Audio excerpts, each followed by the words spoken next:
All right, guys, if you can hear us, please let us know. Comment on the side, comment below, comment anywhere. Just let us know that you can hear us. Welcome to Noble Warrior. This is a place where entrepreneurs talks about what it takes to create a purpose-driven life. We're going to talk about mindset, mental models, actionable tactics, such that you can go out and create your own purpose-driven life. My name is CK Lin, former PhD researcher from UCLA. I've been a director of University of California. I've been a startup executive. I've been a executive coach. I'm on a quest to create a life of purpose and meaning and joy and fulfillment. My next guest is a leukemia survivor. He's an author. He's a coach. He has just been through the ups and downs of life, and I'm so pleased to have George Kansas with us. Thank you so much for being here, George. Thank you, CK. It's great to be here. I'm enjoying this. Yeah, thank you. So why don't we actually jump right into it? Yeah. Being a leukemia survivor, you've been speaking to groups of cancer survivors everywhere.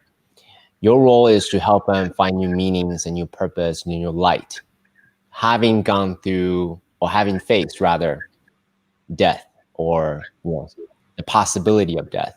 So I'm curious to know, there's probably a parallel lessons that you can share with us, given the COVID situations going on.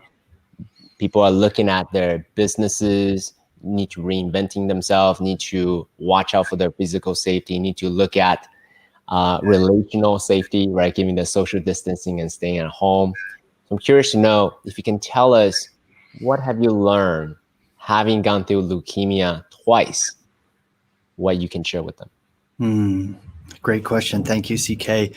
Well, what's important, I would say, as a context, was that some of the things that I learned as a result of the healing experiences were as much affirmations of ways I had approached life long before any diagnosis of illness. And why that's important is because I had worked with athletes and C-level executives before I ever was sick, and essentially teaching them the same thing, the same things. And what was really potent for me is the healing experiences affirmed for me that these philosophies, these ways of being, these axiom that I was living by were on the right track. And while I may have preferred not to have such dramatic affirmations, they were potent nonetheless. And how they're relevant to right now, for instance, one of the things I always lived by was the universe always puts me exactly where I need to be. That's just something I always used to say, meaning that would force me, no matter what it felt or looked like, that belief, that philosophy always forced me to look at whatever situation I was in as an opportunity to find more of me. So even if it felt like, well, this is horrible, but if I know that the universe puts me exactly where I need to be, then I know that my purpose is meant to be served here somehow. Just as an example, with the hospital example, I was diagnosed with leukemia. I was diagnosed at a stage of the disease where the entirety of my bone marrow had been consumed by cancer. So literally, I had no bone marrow where bone marrow is supposed to be. And I remember my sister at the time, I was about 5 days into the hospital, 5 out of 28-day stay, where my sister was like, why is this happening to you? You just started a charity. You're doing all this good work. You're working with really important people, blah, blah, blah, blah. And, really sad for me and not understanding why this was. And I reached into that belief, that knowing of mine, that if the universe puts me exactly where I need to be, why am I here? And I, without even hesitating, I said to her, because I can give this experience a voice. I've been speaking professionally. I've been traveling around the world. I've been writing books. I can create something from this experience that actually helps people. And that sense of purpose just from that place, I brought a different version of myself, like a really purposeful version of myself to my healing. I brought my meditation into the hospital. I set up an altar. I did all of my practices right there. I brought every resource, of my conscious, my spiritual, my physical, every resources I could bring to bear on that purpose. And knowing and having a knowing in me that I would tell this story someday made a huge difference. I remember one time, 3 o'clock, I was all immunocompromised, right? I had no immune system. I had no healthy white blood cells in my system. So I couldn't touch anybody. I couldn't come into contact with anybody, sort of like what's going on now. But one night, 3 o'clock in the morning, I'm wheeling myself through the hospital corridors, masks, gloves, whole PPE outfit, my chemotherapy pole in one hand and my blood transfusion pole in the other, wheeling through the hospital. And I rounded a corner and I almost collided with one of the interns charged with my care. And she's like, "Mr. Kansas, what are you doing out of your room?" I said, I was going stir crazy in my room. I had to get out and get some exercise. I mean, see the parallels to what's going on now, right? And she says, "I have to tell you, you are one of the healthiest people in this hospital." Now, mind you, I had no bone marrow. I was really in trouble. My whole body's consumed with cancer, but she could tell underneath my mask that I was smiling. And she said, why are you always so happy? And I said, not why, but how.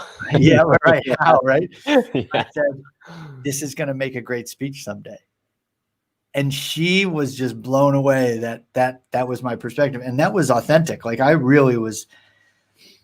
CK, did you ever read the book by Viktor Frankl, Man's Search for Meaning? Yeah. Beautiful book. Yeah. And I remember hearing a mentor of mine, just a beautiful human being, Zig Ziglar, told the story of how Viktor Frankl, when he was giving a graduation speech, said to the graduates, you and I have never met, but I've stood before you and delivered this speech 10,000 times. And Viktor Frankl reflected later on that vision, that image of him sharing this wisdom while he was in the concentration camps of Auschwitz, right? Of, Nazi Germany. He said that the vision of him teaching what he was learning from that experience kept him alive. That was his purpose. And I remember that so vividly. And I remember remembering that in the hospital and thinking, why else would this be happening to me? Of the people whose ear I have, the leaders who I coach and the thought leaders and the conversation leaders that I influence. That's why this is happening to me. And yeah, I just believe that. Yeah, what a beautiful story. Thank you. It's easy to teach theories and wisdom while everything's going great. When you're in Hawaii, everything's sunny, and there's waiters giving you Mai Tais, whatever drink that you love, you with your significant other, on the sandy beach. It's really easy to preach about resilience and adversity and grit. But when you're in the middle of the hurricane, as you did, you literally were facing, compromised immune system. I'm sure it was unpleasant. It's probably very painful every step of the way. You had to will yourself, into taking the next step. That's the true testament of your faith, right?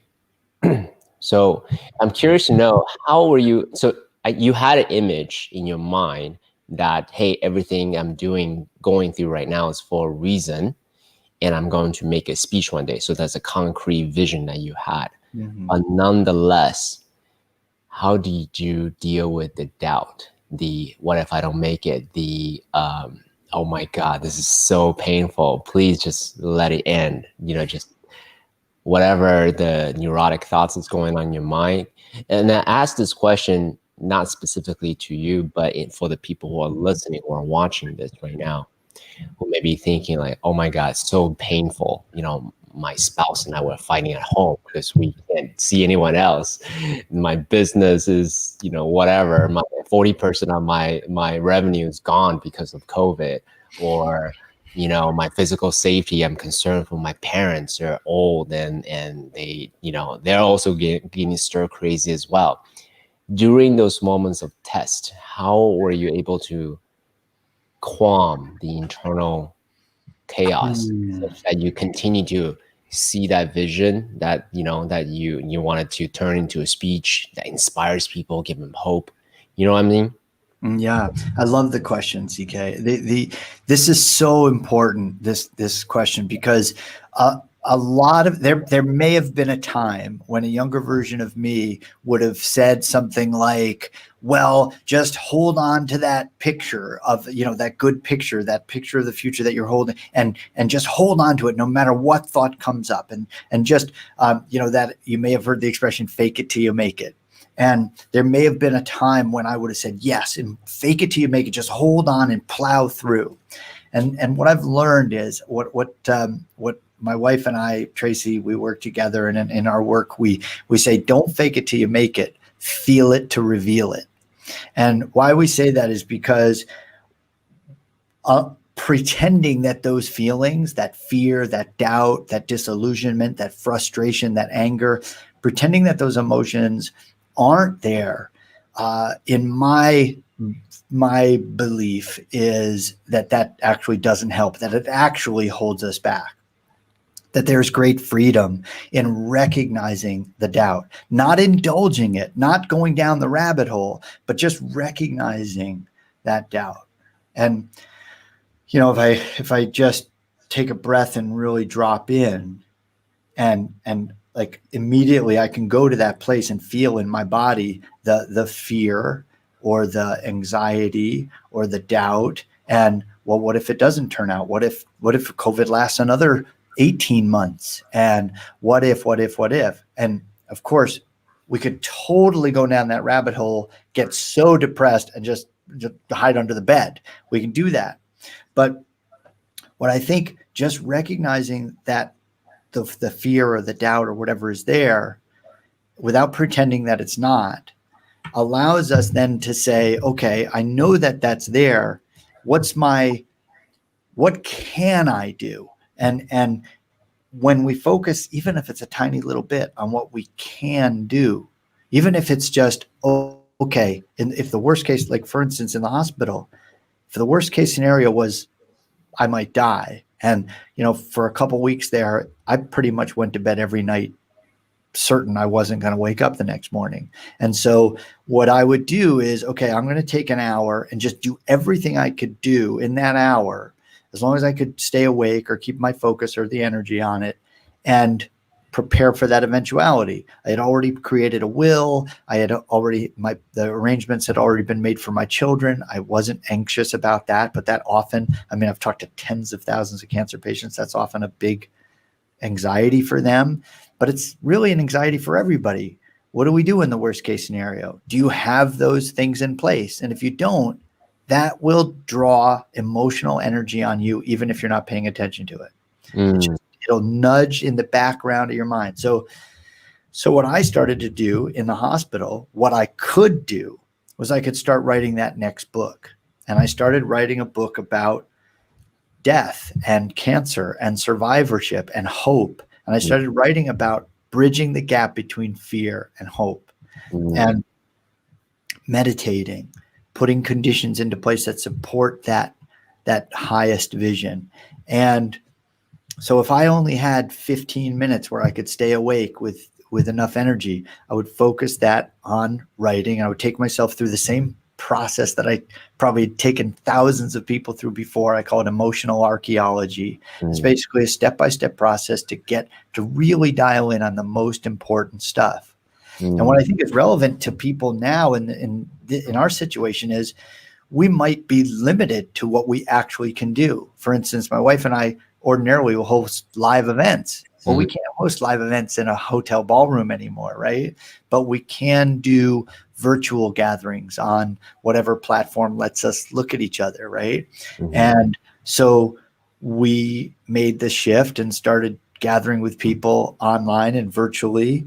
So that's one thing we can do. We can keep doing the work to keep on top of our game. It's another thing we can do. We can continue to network in other ways: telephone, email, social media, etc. We can do the work so that we don't let the negatives crawl in there and have fear take over too much of our attention. And so this idea of dealing with fear, part of it is recognizing that it's there. Another part of it is doing what you can, right? Yeah.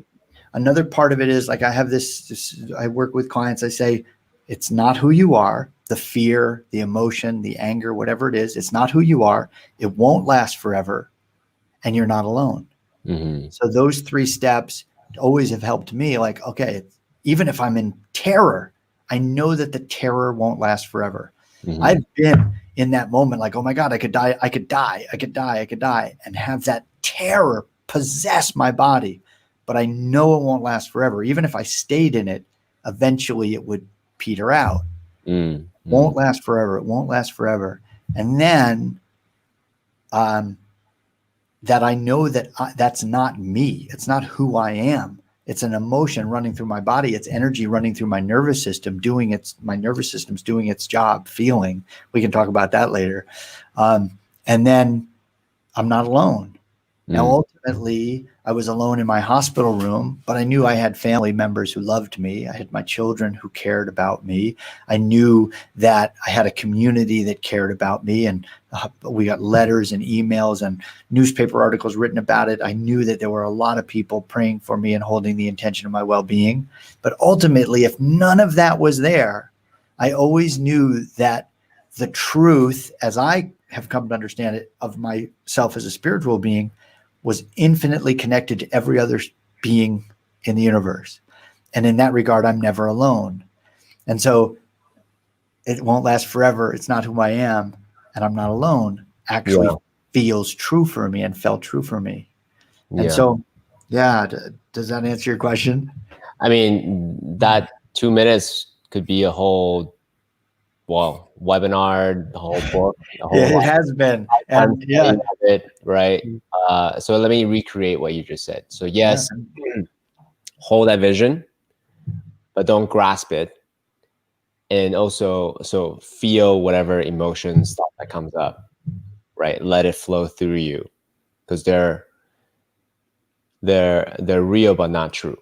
They're just temporary states that's flowing through you right now. Yeah, well said. And from that place, focus on your own sphere of influence. Take micro steps towards it, whether it be set up the environment properly, whether it be taking micro steps towards realizing that vision, which is what you did. You started writing in the book, right? Letting that experience of wisdom flow through you during that time. So then when you get out, whatever manuscript that you produce could be useful for others.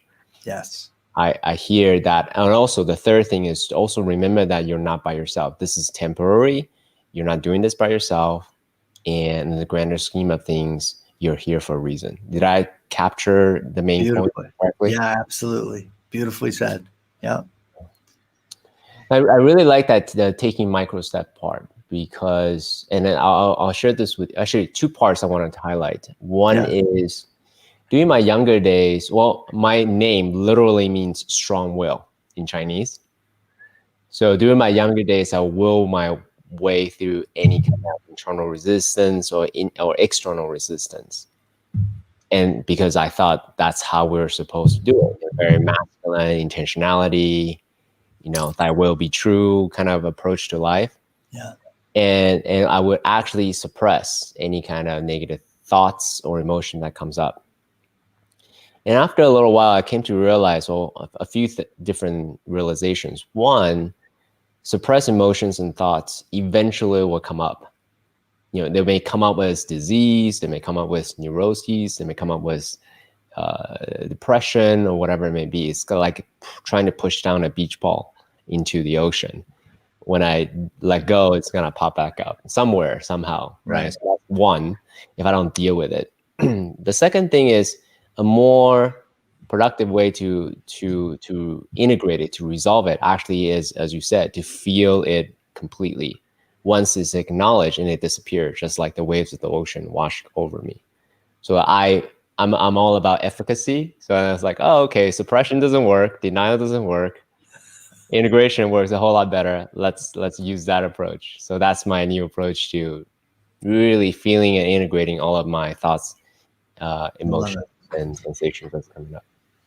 Well, I love it. I love it. And what I love your focus on efficacy, because if emotion, for instance, is energy, and it's really the energy of information, it may not always be accurate information, but it's information nonetheless. It's our bodies or our nervous systems trying to tell our mind something, right?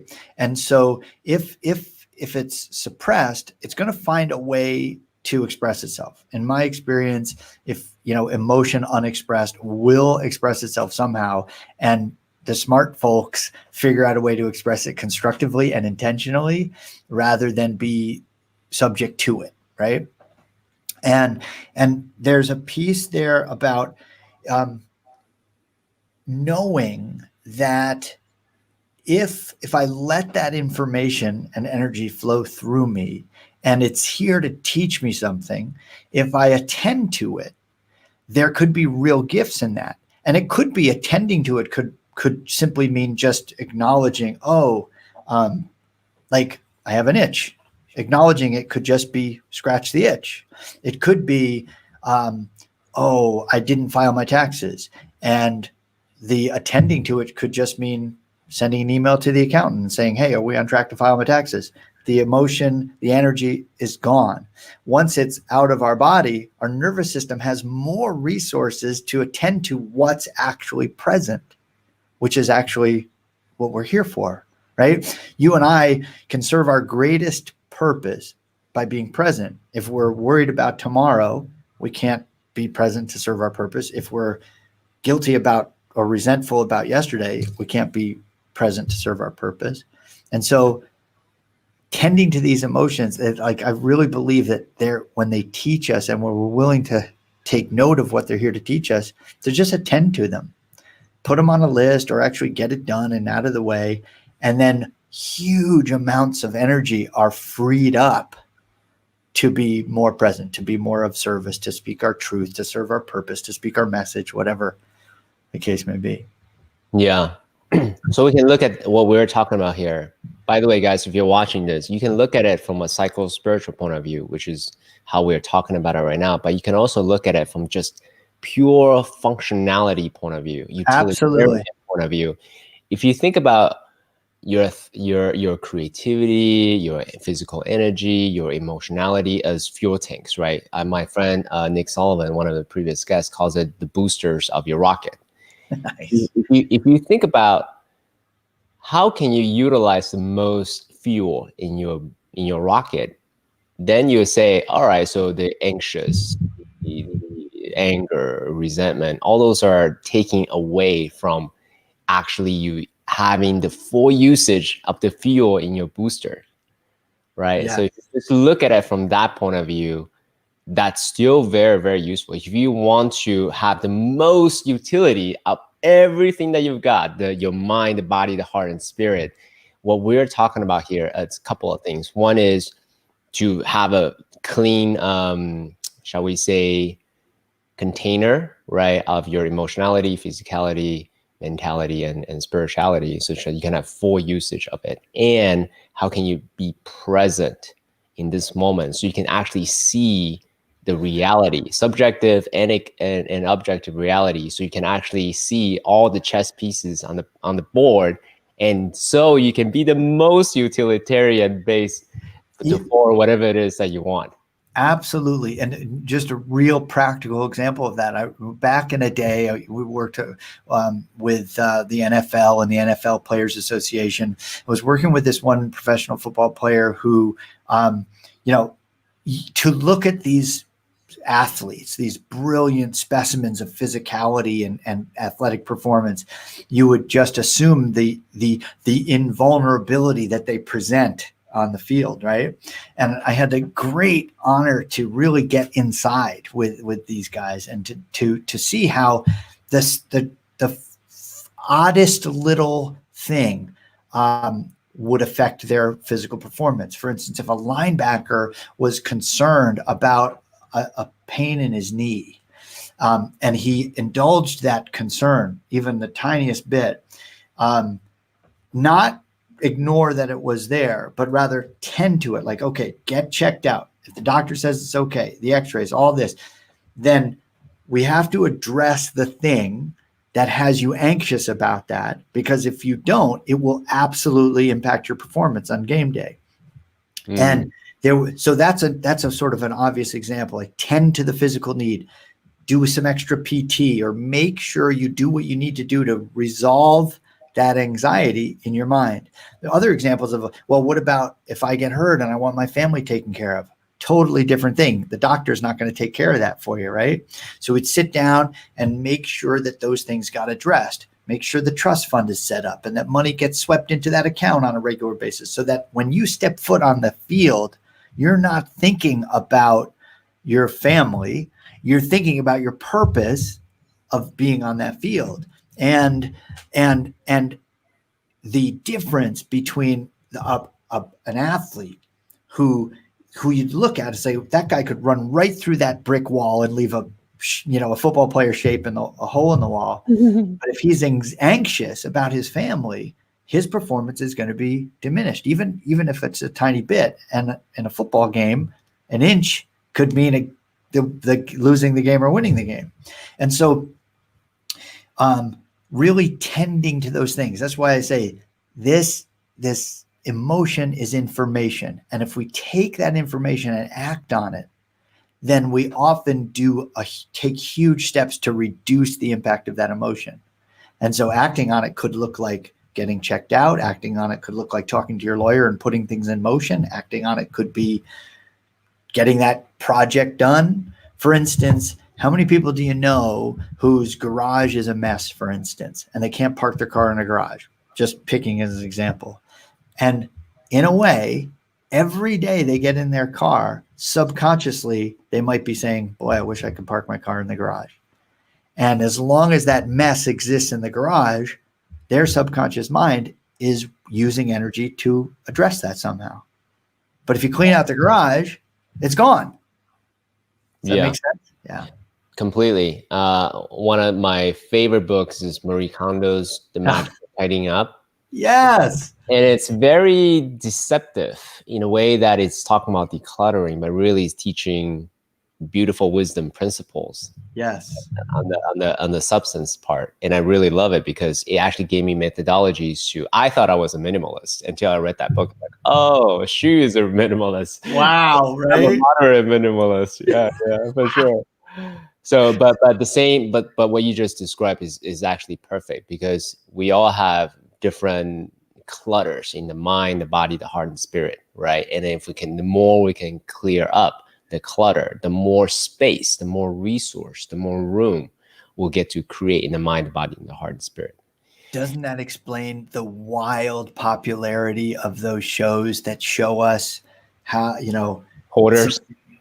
Yeah, it's I mean, for one, people do derive some sense of satisfaction to know that, well, their situation isn't as bad as it could be, right? But there's also this compelling draw toward the hope that we could change it.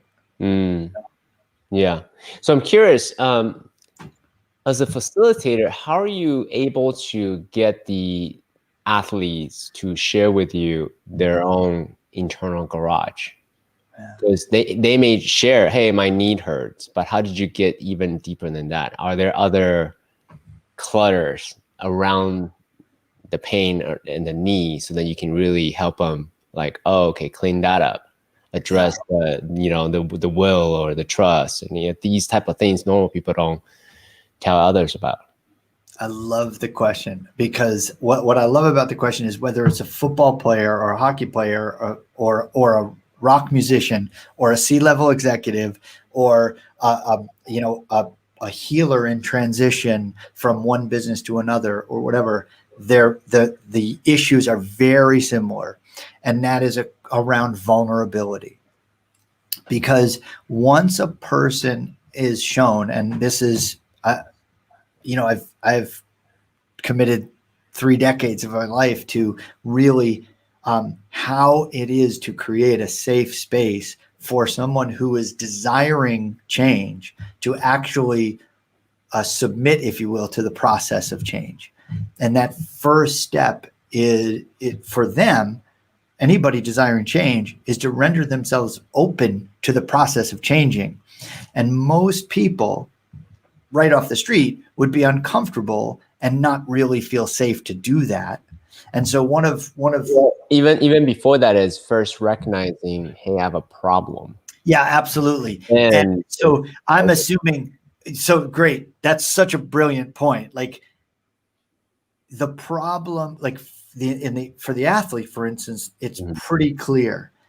The problem is evident by a diminishment in performance. And if an athlete's revenue is incumbent upon maximum performance, they're generally going to be pretty clear about, I need to change this. I need to change this because I'm afraid. I need to change this because if I get hurt, I'm toast. I need to change this because I'm a starter and I want to stay a starter because it means the difference, like on the number of zeros on my paycheck, And so I've sort of assumed if they come into my field, there's an opening to change. Now, that's partly me just being the stand I am in the world for people to be their fullest selves, and partly like, hey, if you're in my field, metaphysically or spiritually, if you're in my field, I know that somewhere inside you is a version of you committed to making these changes. And so I'm going to presume that and work with you. And especially if they come to an event or they've been referred as a client, for instance, then I presume that, but we usually will flesh that out in an introductory conversation with a very direct question. How committed are you to making these changes? And if they are, then the key is help them recognize that I'm on their team. I'm in their corner, And there are different conversations we'll have to set that stage, what Tracy and I call our container. And we create a container of confidentiality, for instance. Nobody on the planet in the history of my life knows who my other clients are unless my clients have told them. You know what I mean? They'll never hear from me unless I have explicit permission to say, this person said that. And that comes from my experience, 20 years as a corporate lawyer. I keep secrets for a living. I do that pretty well. So that right there is a big step toward creating that safety. Like I know, just like, a doctor or a therapist or making a confession to a priest or something, where you do that because you trust it will stay there, And so once a person wants to change, trusts that their process is safe with me, meaning anything they reveal, anything they share won't be, used to embarrass them or anything. And that the more I know, the more I actually can help them. And that often, we're usually able to establish that type of rapport and that level of rapport with someone very quickly. Again, mostly because all of our clients have come to us from other clients or from interviews like this, where they get a sense, hey, I'm here. I actually care. I do this because it's my purpose. And so they come with a degree of openness and a willingness to see, hey, once they're open to the idea that I could help them or that we could help them, then it's a question of, is the chemistry right? Is our rapport the right the right fit for the kind of change they want to make? Yeah, I like that. Yeah. Thank you for that.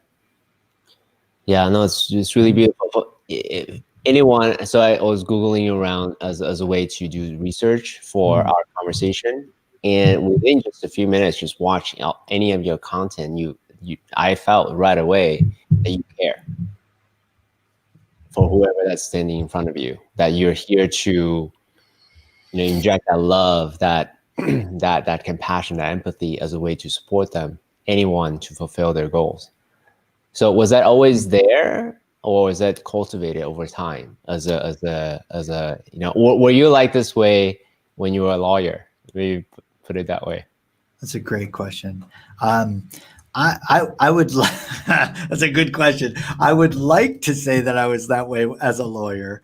I mean, I know that, for instance, when I was right out of law school and started off in a boutique corporate firm doing big bank, like one bank would buy another bank, and I was part of the team of lawyers that would facilitate that transaction, which in and of itself is pretty cut and dry, pretty straightforward. But I would like to believe that from day one, I always brought heart to a transaction. I remember as a young lawyer, I would do a real estate closing after real estate closing representing lenders. And in those experiences, a new home buyer, for instance, might be looking at a stack of papers that thick written by the bank and the bank's lawyers, me and my team of guys, a team of lawyers, men and women whose only purpose is to protect the bank. So these documents are definitely in the bank's favor, right? And I would be with these young new homeowners who would be terrified of the process. So I like to think that I developed a rapport with them to help them understand that, like, they have a lawyer there, their interests are covered, and to facilitate your transaction, and brought that to everything I did. I like to think I did anyway, and I had a pretty successful practice. So I was being facetious when I asked that. No, well, really, the question is this empathy and compassion cultivated over time? Yeah, no, I appreciate the question. I would say that yes, for sure. And so as a child, for instance, I remember being very sensitive to the feelings of other people. I remember and I've of course come to learn that people describe that as empathy. And I always experienced that a little bit more than empathy. Like if a friend of mine was sad, I remember feeling their sadness often before they felt the sadness. And I remember being really concerned about that, my close friends and the people I cared about. And I've come to learn, I don't know if you're familiar with the human design at all. It's a fascinating way of assessing or understanding the way you tick. And as a human design, I'm a reflector, which means that I'm sensitive to what other people, the other energies people are susceptible to often before they are. And it's not I don't call it psychic ability or anything like that. It's just a really profound sensitivity. And I've learned that working with people in leadership positions who might not be readily open to that vulnerability, I've learned to recognize that what I feel is often what they may be feeling, but not have words for it. Not that they're hesitant to share it. They just might not be aware that that's what they're experiencing. And so what I'll say is, I'm feeling sadness in the space. Does that feel true for you? And they'll drop in and be like, yeah, I guess I wasn't really aware of that, but that's what I'm feeling. And so I would say, as a kid, I was I probably would be called hypersensitive or super sensitive, but I've really come to appreciate that was kind of my superpower. And because I could get people, like when I was a kid, teachers loved me, and I would get away with I would get away with stuff that none of the other kids could get away with because the teachers just loved me to pieces. It wasn't manipulation. It wasn't, trying to get away with stuff. It was just, I related to them and they related to me. And other students, other kids when I was a kid would always come to me and they would trust me. And so I've learned pretty quickly that sensitivity, although I did feel judged and get made fun of a little bit along the way, I learned pretty quickly to sort of appreciate that about myself, and which is was a real gift. And so yes, in many ways, I would say it's not so much the empathy that has developed over time, but understanding it and not judging it has developed over time, like really celebrating it as a superpower rather than a weakness. That has developed over time. Does that make sense? Yeah, for sure. Thank you for sharing that. So one of the things that we say on the podcast a lot is our biggest superpowers usually comes from our biggest wounds. And say that your ability to sense both yourself and others as one of your superpowers. Yes, I absolutely would. And I love even acknowledging it as that it's easy to perceive it as a weakness, because especially in our social construct where we tend to value that confident leadership that is so certain and driven, and yet at the same time we suffer from the consequences of that confidence when it's a false confidence, right? We see examples on every news feed of the results of somebody following that. I'm certain of this, and then not being willing to see the 10,000 other perspectives that might have adjusted that leadership just a little bit. And so seeing it as a it can be a weakness if I allow it to overtake me. For instance, sometimes I'll feel somebody's sadness and it'll just overwhelm me. And then my wife will just nudge me and say, that might not be yours. She's like in my corner. So that might not be your sadness. And then I'll check in. Oh yeah. So yeah, I love that. Was there a turning point for you to recognize, like, hey, this is not a weakness, this is actually an asset? Was there a pickup for you to recognize that? So I will say, I love that question. I will say that it may not be a moment, but it's sort of a period of my life where my spiritual exploration took on an entirely new level. For instance, I've always been aware of my spiritual journey since I was about 10 years old, but the real juice sort of kicked in maybe 15 years ago when I really started exploring not just comparative theology and stuff like that, because I started that path in college, but when I really started exploring, like going deep with shaman and plant medicine exploration and things like that, where really critical look and deep exploration of consciousness, when I saw, oh, you know what, this sensitivity that I've sort of kept in its place for building relationship or developing trust or whatever, is actually a huge part of who I'm here to be, and which can only come from that sort of higher perspective that spiritual exploration and can give you.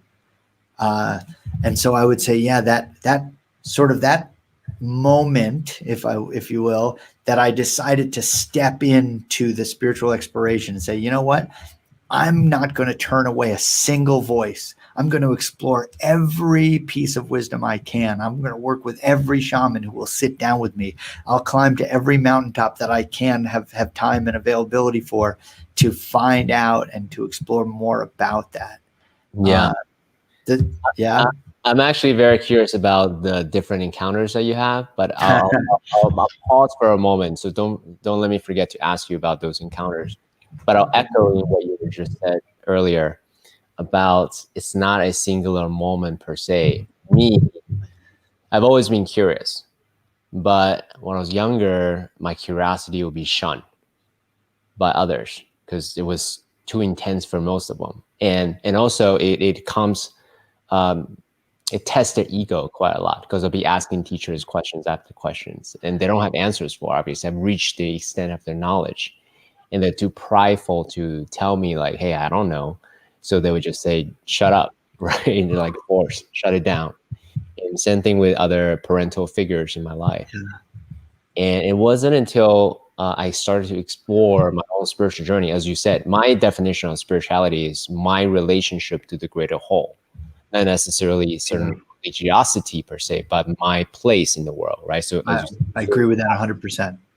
Where do I stand? And then from that place, and also look at the different constructs that I have in my mind, and then start to examine one by one. Oh, did I believe this because I believe it, or is it inherited? Is it, I got it somewhere from society or from the Chinese culture or from some books or somewhere.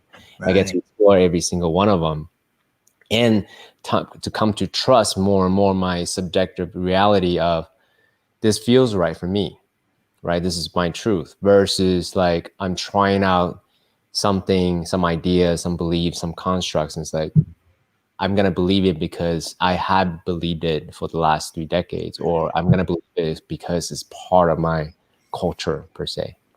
So thank you for sharing that. No, it's really beautiful. Yeah, thank you. I love the way you, Go ahead. I just love the way you described that very eloquently as well.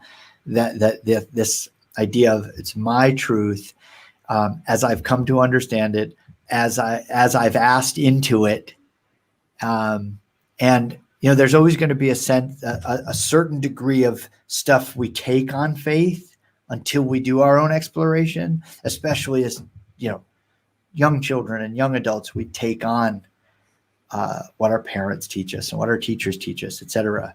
And I think at some point, the really fortunate among us have the space to ask our own questions. Yes, for sure. We don't have to worry about food, shelter, social connection, self-actualization. Now we can ask more of these type of questions of place in the universe, self-transcendence, self-actualization. Yeah, the upper levels of Maslow's pyramid are definitely luxurious. Yes. Yeah. So, question. So you've explored this for 15 years. You've talked to different shamans, and tell us maybe 1 or 2 or 3 of your encounters that really have you reevaluate your own value system internally. If you're willing to go there. Yeah. So that's such a big, giant question, a beautiful question. And what's funny is, so there's this part of me that's like, oh my God, I want to tell you about everything. And some of which, aren't legal, and some of which are very controversial, et cetera, et cetera. But I will say that, well, maybe let me put a... No, I'm perfectly happy. I'm just not going to give you names and dates and locations. Exactly. No dates, no names, no locations.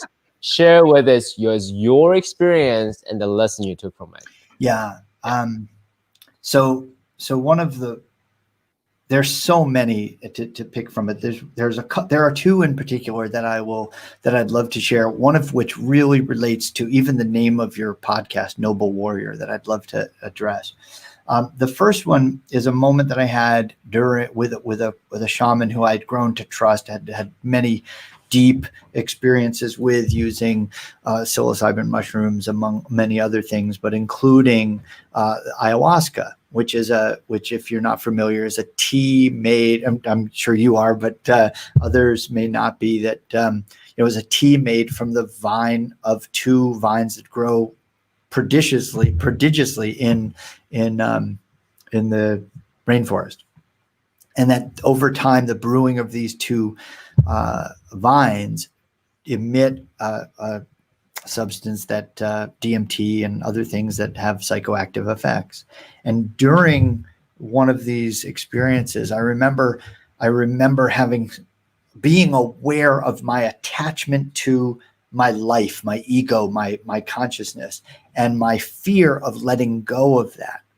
And the shaman was encouraging me. We were in dialogue, and the shaman was encouraging me to let go. And I was quite afraid to let go.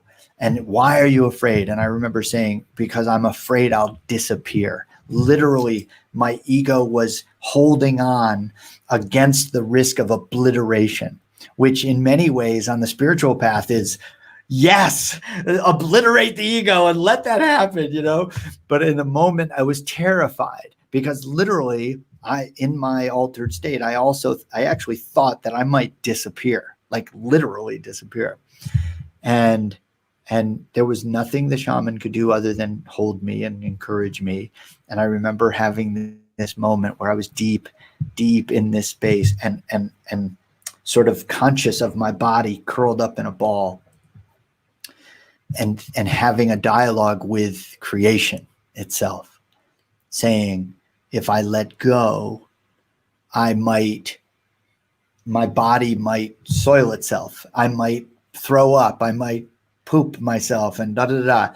But on a higher level, if I let go, I might disappear.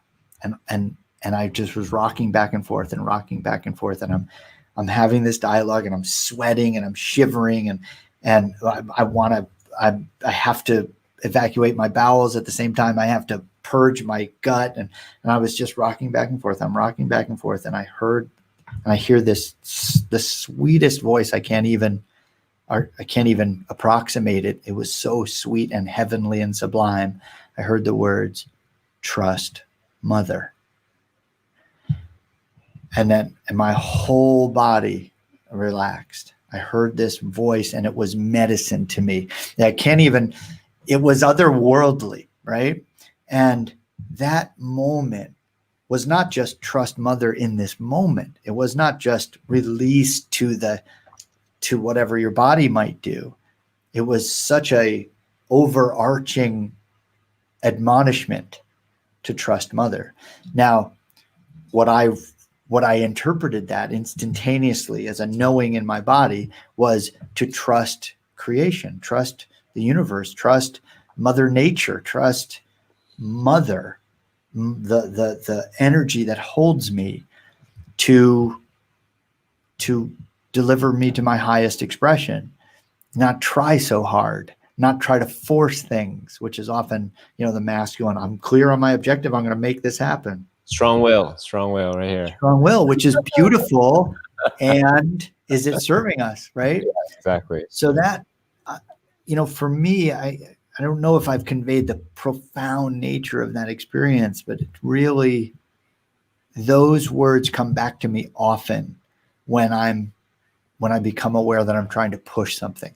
When I'm forcing an agenda or trying to make something happen. Yeah. Yeah. These type of spiritual awakening moments is the alpha and the omega in that moment, right? So when we describe it, words do not do it justice and the profound nature of this particular message. But I hope the viewers get an idea of what it could be, what it did for George. And it continued to be an anchor, a mantra for you to navigate your internal states as you're facing new challenges in life. Yes? Oh my gosh, always. Absolutely.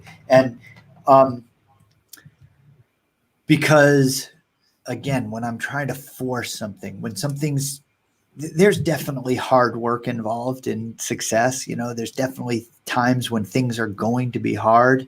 And at the same time, there are occasions when it just doesn't always need to be that hard, and distinguishing between the two is important, is a skill, is a life skill. At the same time, surrendering to it when you notice that it doesn't have to be that hard is important. And those words, trust mother, for me, remind me to do that. And what I have found is if I default to trusting mother and surrendering to it, if that's not a moment, if it's a moment where I'm supposed to be working a little harder, that will always present itself. So the default of trusting and surrendering actually is always the best way to go. Because if it turns out not to be, there's almost always time to recover.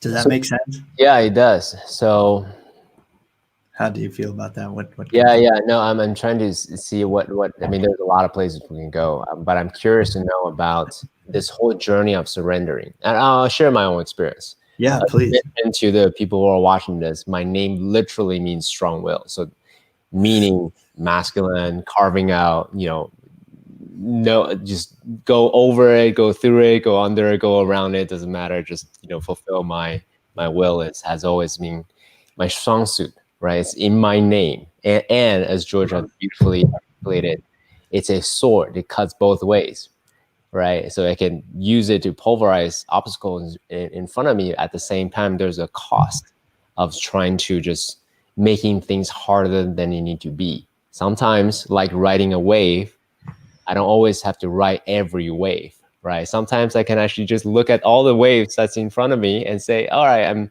this wave is too hard. It takes too much effort to pedal over there. Let me ride this other wave and may experience something even more magical, more surprising, right? That's part of my lesson that I learned. So I'm curious to know, in the journey of learning the navigation of the different waves, right? Sometimes you use your will to paddle harder. Sometimes you surrender. So can you share with us, and this is a very philosophical question perhaps, how are you learning to surrender? I don't know if is that clear enough of a question? Should I contextualize more? No, it's clear. So I promise I will answer this question. Let me ask you a question first so we can do this a little bit. Sure. And I'll tell you why I'm asking the question, because I've worked with many war veterans, active duty war veterans, both cancer survivors as well as in the leadership programs, and just the word surrender to a combat veteran has a whole dictionary full of definition behind it. And so I'm curious to you what surrender means for you in this context. Yeah, no one's ever asked me that question before. What does surrender? Surrender means for me giving up my sovereignty, giving up my agency to something, to something else, not me. So that's awesome. Wow, what and a potent definition. The hair on my arms is standing up, because that piece of surrender and giving up your sovereignty. Now, first of all, as a human who recognizes your sovereignty and your agency in any moment might just be like the only thing you have, like the only thing that is certain, if you will, like in a world where impermanence is a natural state, the idea of surrendering or giving up your sovereignty could be so challenging to your sense of existence, to your ego. To my entire egoic being, correct? Yeah. And so, because in a way, sovereignty is part of what defines our ego, our sense of self. Yep. And so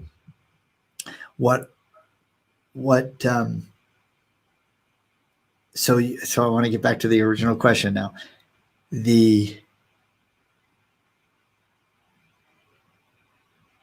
The experience of surrender, how I've embraced the experience of surrender, is really related to that last piece of your definition, to something else. And that as a man, as a leader, as a teacher, as a father, as a partner, as a friend, I'm not willing to surrender consciously my agency to any other person. Now, I recognize that I do that unconsciously. I do that unconsciously every time I respond to a notification on my phone, right? I just did it. I just surrendered my agency. Now, but at the same time, I've consciously taken steps. Like, I never have my notifications on my phone, and not just the movie, the recent movie that just came out, The Social Dilemma. But I had done that before. Like, I'm not willing to surrender my agency to every other person's impulse on Twitter, for instance. However, I am willing in some certain circumstances, in pretty much every circumstance, to surrender my agency to what I've come to understand to be creation. And people might call that God, depending on your vocabulary, right? Christ consciousness, Jesus, Buddha, Brahma, Allah, whatever word we use, infinite spirit, infinite nature, creation, whatever, however anyone would relate to that entity, that field of energy, that infinite field of possibility, whatever that is, I surrender to that. I submit to that, because I truly, truly believe that my most expressed life as a human being is my humanness surrendering to my spiritual being expressing itself. So, in other words, if I could let my consciousness and my ego, this thing that I think defines me sometimes, this Georgeness, if I surrender that to my spiritness,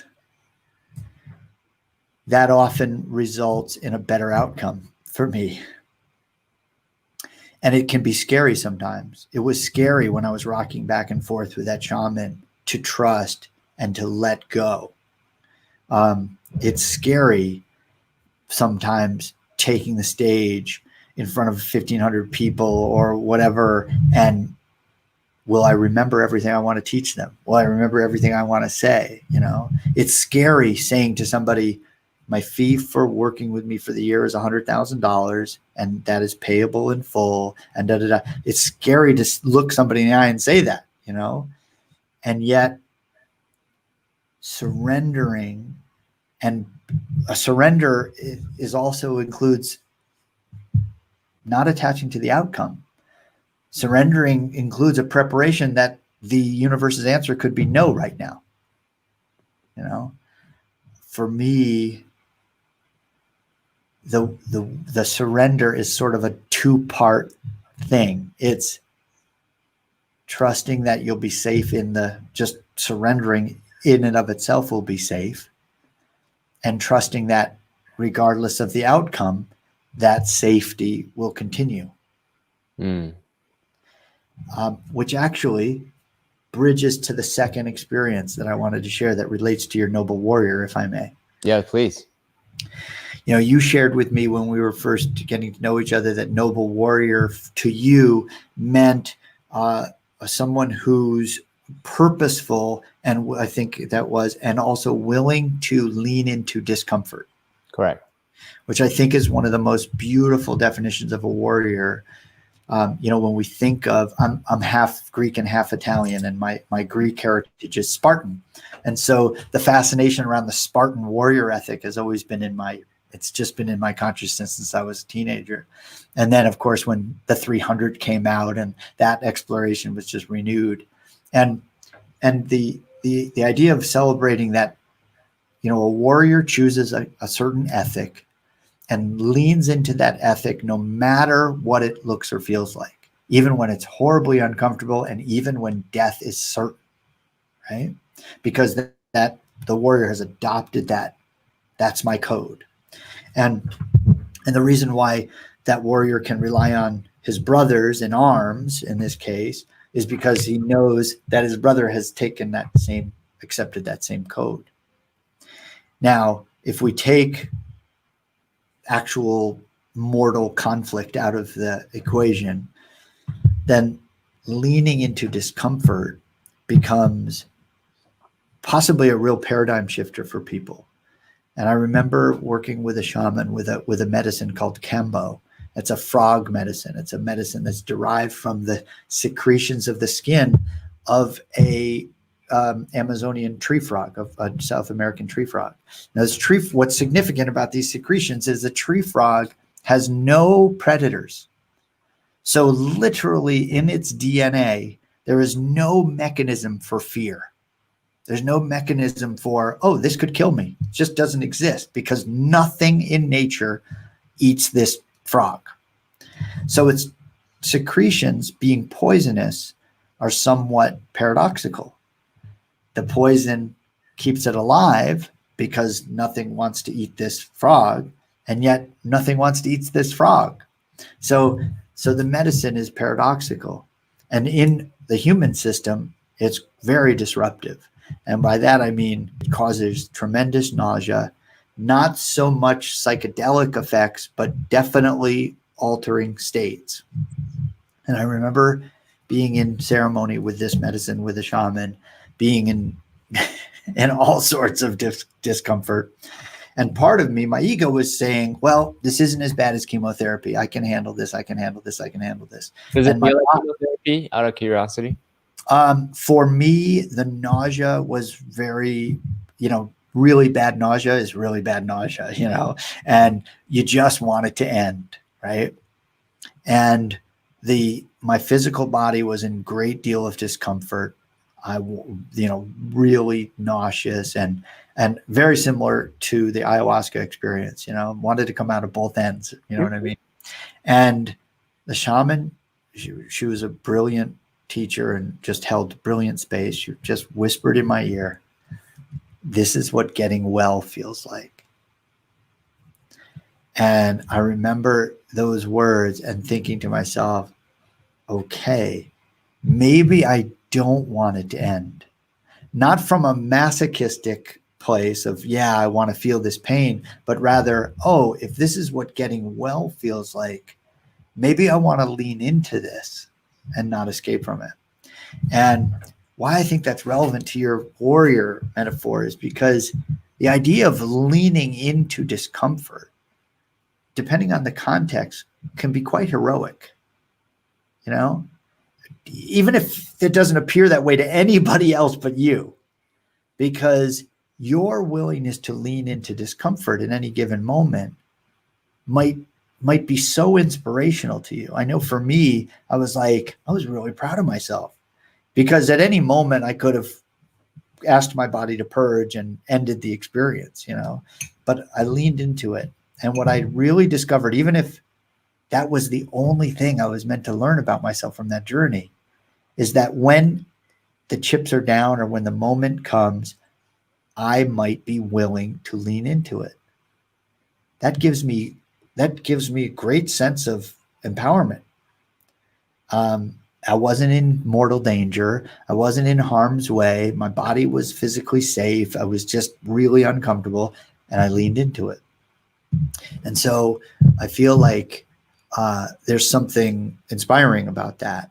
It's like not at all to equate this. This is not an equivalent, but when we hold so much admiration for that firefighter who runs into the building, like, wait a second, that's totally contrary to your well-being, and you run into the building.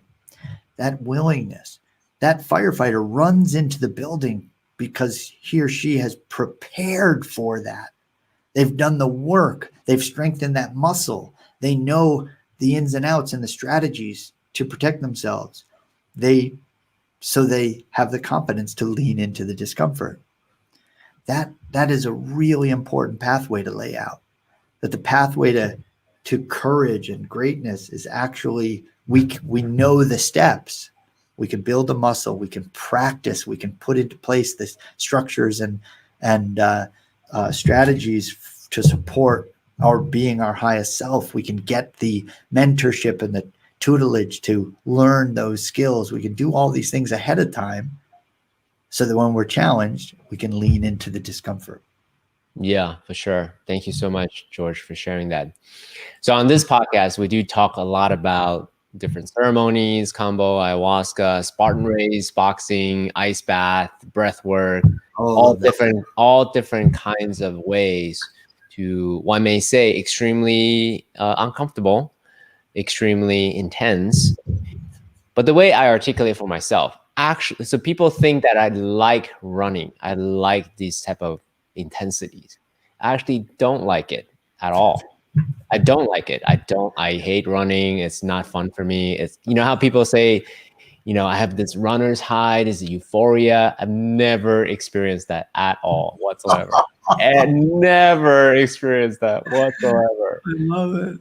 But what I do like about it is, is I'm earning my resiliency, I'm earning my grit. Because resilience and grit can't be gifted, can't be given. I gotta earn it. I can't just go out and buy No shortcuts. 100 units of resilience. That's just not how it works. So for me, every time I'm going through this self-selected intense experience, I'm earning myself more resilience capacity, or capacity for resilience, shall we say. Yes. So that to me is a spiritual payoff, right? That's what I receive going through combo or ayahuasca or Spartan race or boxing or any of these, uncomfortable things, because I enjoy earning my own wisdom and resilience and grit from that. So true. Yeah. I love it. I went through a phase probably 20 years ago where I couldn't. There was an author named Richard Marchenko. Richard was one of the founding members of SEAL Team 6. Great writer. He writes a lot of fiction based on his experience as a commando, and he's a great writer. Very funny. Very totally alpha. And I remember he wrote that one of the wisdom, one of the pieces of wisdom that they kept in the SEAL teams was that the harder you train, or the more you sweat in training, the less you bleed in battle. And that stuck with me, just sort of stuck in my consciousness. And I've trained for marathons and run and used that as a platform to raise a lot of money for great causes and things. And I remembering during training, going out and in February and cold, wet, just crappy conditions to run. This is back east, training for a marathon in the middle of February, because for the marathon in June or whatever, just being absolutely miserable and just reminding myself, you're going to be glad you did. At mile 22 or mile 24, you're going to be glad. Yeah, when you hit that wall, you're going to be glad. You might not be conscious even in that moment, but your body is going to be glad that you ran this mile right now. And it's so true. I mean, how many times I've hit mile, 24 and felt like my legs were going to fall off, and just like feel that, okay, it's almost there. I'm almost there, and just get that little bit left of fuel in the tank or whatever it takes to get you across that finish line. So, yeah. Thank you for that. Yeah, so I want to go back to the journey of surrendering, because I think it's relevant to what we're discussing. Sure. In my mind, journey of surrendering is a journey, right? In the beginning part, maybe it goes against ego. I'm gonna power through it. It's I can handle the intensity. And I was sharing my personal experience with plant medicine as an example, right? So, and for me, it wasn't until I've done it multiple times and I realized the insanity of my ego, of my mind, just watch it over and over again. It's like, oh, okay, so these thoughts, these feelings, these bodily sensations aren't real. They're real but not true, right?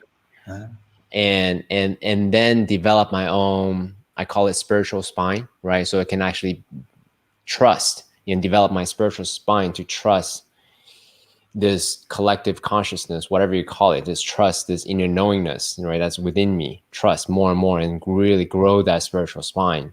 And in spite of lack of external evidence, and continue to trust this inner knowing. So I'm curious to know, what are some of the tactical steps that one could take to develop their own spiritual spine using my metaphor? In addition to combo, ayahuasca. I mean, those are my practices. Those are your practices. Can you just break it down for us? What are some of the other practices that they can take on to develop that faith in their own internal knowingness? So it's a super powerful question. I will answer that. I also want to say that even combo and and state altering experiences, things like that. They're not shortcuts. They might be sort of shortcuts in that you definitely save yourself years of struggle by getting to insights quicker. At the same time, it may take a lifetime to integrate some of those discoveries. So I do like to point out that that working with shaman and things like that, it isn't an easy pass to something, because some people have these experiences and the profound learning they get rocks them so, effectively that they realize they have to reevaluate every way they live. So it's not by any means a shortcut to anything really. Having said that, what I love about the question is, number one, everybody finds their own way, and I'll share what I've seen. I'll share what I've seen to be effective. That we have this nervous system, right? This incredibly intricate nervous system that from the day we're born gathers information. Like if you look at, like literally our nervous system when we're born is a clean slate. It's like an empty hard drive. And we go our entire lives, all the world wants to do is install an app on our hard drive. Everybody we meet wants to install their app on our hard drive. And every teacher wants to teach something to us. That's an app being installed into our hard drive. And one of the first things that I have found profound for me as a scientist, as a curious seeker, is to understand a little bit about the biology of how it works. I think as a life scientist, graduate with my degree in biology, ecology, and natural history, I'm curious about how things are put together in the natural world. That to me has been a huge gift. I think having a curiosity about how the natural world works is fundamental. Even a rudimentary understanding of biology, of how what the circle of life, about trophic cascades, about how the natural world works, why it is that a pollution in one part of the world impacts the strength of a hurricane in the Gulf of Mexico, why that is, the connectivity, the interconnectivity of all living beings. Having a fundamental understanding of that is critical, because understand. And so the first thing is get curious about everything, get curious about life, learn about your body and how it works, learn about why it's important that we eliminate long chain polymers from the food chain, why it's important to eliminate Roundup from our food processing and food creation methodology, why it's important that we be kind to one another and compassionate, all these things. So number one, get curious. Number two, be willing to experiment so that you find what works for you. I could tell you that Wim Hof breathing, for instance, and ice baths is a great strategy. And it is. I love my cold showers and I love ice baths and I love the breathing, and that works for me. But it may not work for you, and that's okay. So be curious and find out what works for you, which I think is really, why else are we here? Why else are we here if not to learn what works for us? And so that's number two. Recognize. Yeah, there's a reason why. So recently, just real quick interjection, and then we can go back to your number three. Great. Meditation questions or insight that came to me is, what's it all for if not for joy? What's it all for if not for joy? So that's why we focus a lot about fulfillment, joy on this podcast. That's beautiful. And addressing specifically to high achievers, because I've been down that path before. High achievers, hey, don't get me wrong, fantastic and great. And that's a proxy to aliveness, joy, and fulfilling life, so continue. I love it, because I don't think if you any high achiever on their deathbed ever said, I wish I'd suffered more. I really wish I'd created more misery around me, right? Like, and all of the people who I've talked to who have had what we might call a deathbed conversion, right? All the people I've ever talked to that have had one of those experiences, when maybe a near-death experience or something wherein they had a shift in their consciousness, uh, all of them said, I want to be more available for the moment and I want to enjoy life more. Nobody ever said, I'm really going to try to put more suffering in my life or make the people around me more miserable. And so, yeah, what if not for joy? Like one of my core purposes, Tracy and I agree on this, and we're so part of what brought us together is like to really there are children, there are animals, there are human beings suffering tremendously in our world. And I really do believe that their suffering impacts my well-being. And if I can do something to ease their suffering, not just by offering them money or a meal or something, although I try to do that too, but by actually trying to impact the conditions that contribute to their suffering, if I can have an impact on that, then I know I'm impacting my well-being too. That's why I'm so passionate about learning, get curious about how the natural world works, because you and I are definitely connected. Your well-being impacts my well-being and vice versa,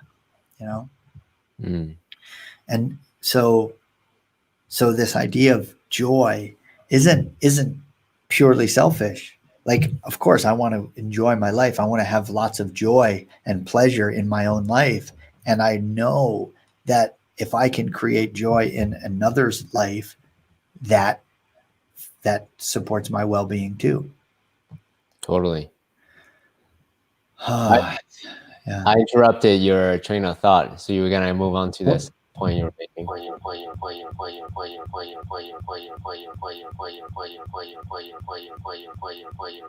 Uh-oh.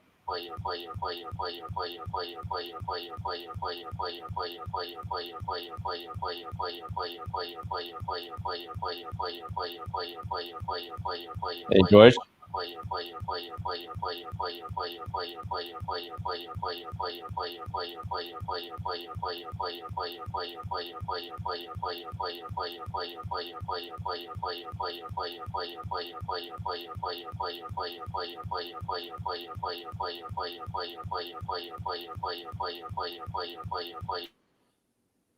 Hey, sorry guys. Looks like George is having some technical difficulties. Well, let me know. What are you getting out of our conversation while he's getting back on? Are you enjoying it? Is this something that interests you? Is this something, this pursuit of joy that we're talking about, this pursuit of, having a deeper experience of your own spirituality? Is this something that interests you? Let me know. Let me know. While we're getting him back online here. Yeah.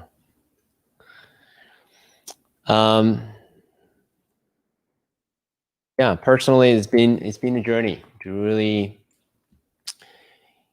reinvent myself from achievement to fulfillment, from achievement to focus on a life of joy. How can I actually live more into that? How can I cultivate my capacity for that? And having this type of podcast has been tremendously useful. So give me a moment. Let me make sure that he's back online.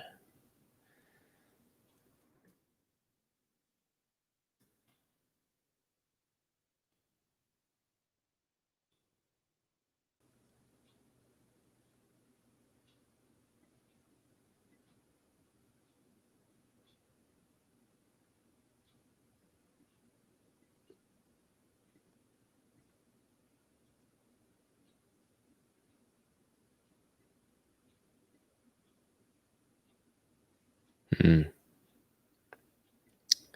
think there may be some technical difficulties that he's having.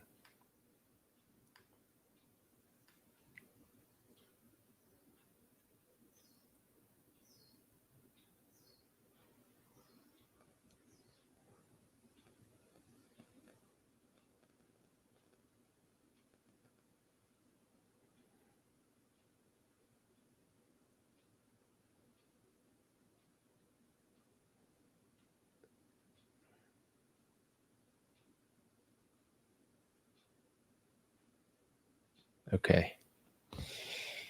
Yeah.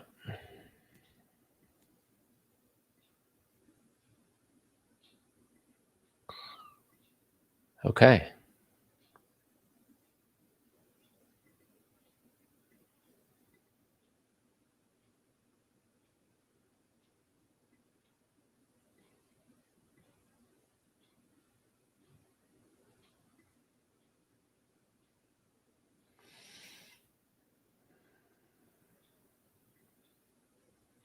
Rolling with the punches.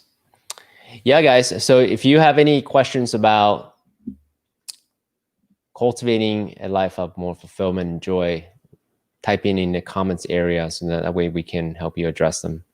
You know, it's one of those things that I've been really focusing on in the last year or so, I would say, really focusing on not a life of achievement, but a life of fulfillment. And it's been quite a journey. So one thing that I have realized, there's a few, oh, there he is. Great. Sorry about that, man. Can Hey, you hear me can you hear okay? me? I can hear you. You can hear me? Okay, that's good. I'm getting all sorts of error messages all of a sudden. Can you turn on your video? I'm trying to figure out. My camera's turning itself off now. I don't know. That was so strange. It's all good. Are we on? Still live on the feed? We're still live. Yeah. Oh, so sorry about this, brother. It's okay. I mean, if it doesn't work, we can always do another session. You know, if there's some camera issues on your side. Yeah, it's just all of a sudden I'm still strong on my stream and my mic. Everything's still plugged in. Can you try using a different camera? Because right now the camera that you're using is not the actual webcam. Let's see. If you go to Can Mic, you should be able to change switch to a different camera.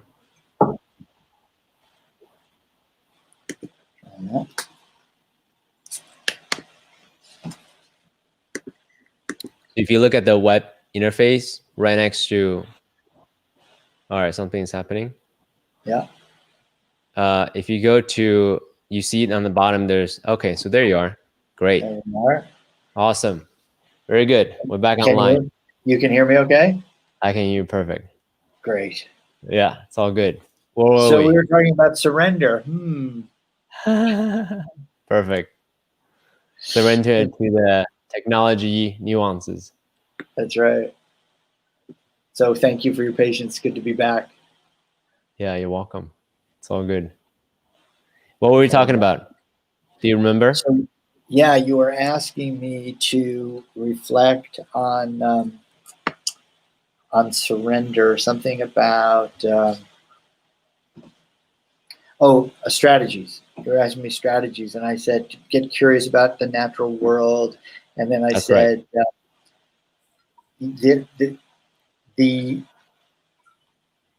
it's great that it came out of or followed on the trail of leaning into discomfort, because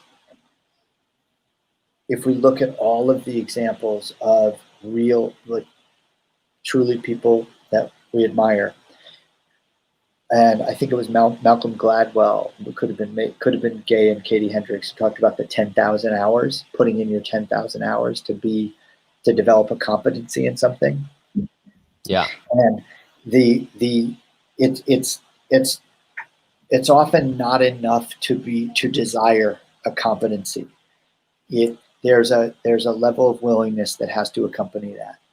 And sometimes like for instance, I love communicating with people from stage. I love being on stage. I love teaching to audiences, and it's meaningful to me to be able to convey what I've learned to people and to create that experience in such a way that it's an intimate conversation, not just me lathering on stage out to a dark room. It's meaningful to that the audience has an experience, that they not just leave, oh, that was interesting, now let's go have lunch, but they actually, like, we've had a conversation that's meaningful to me.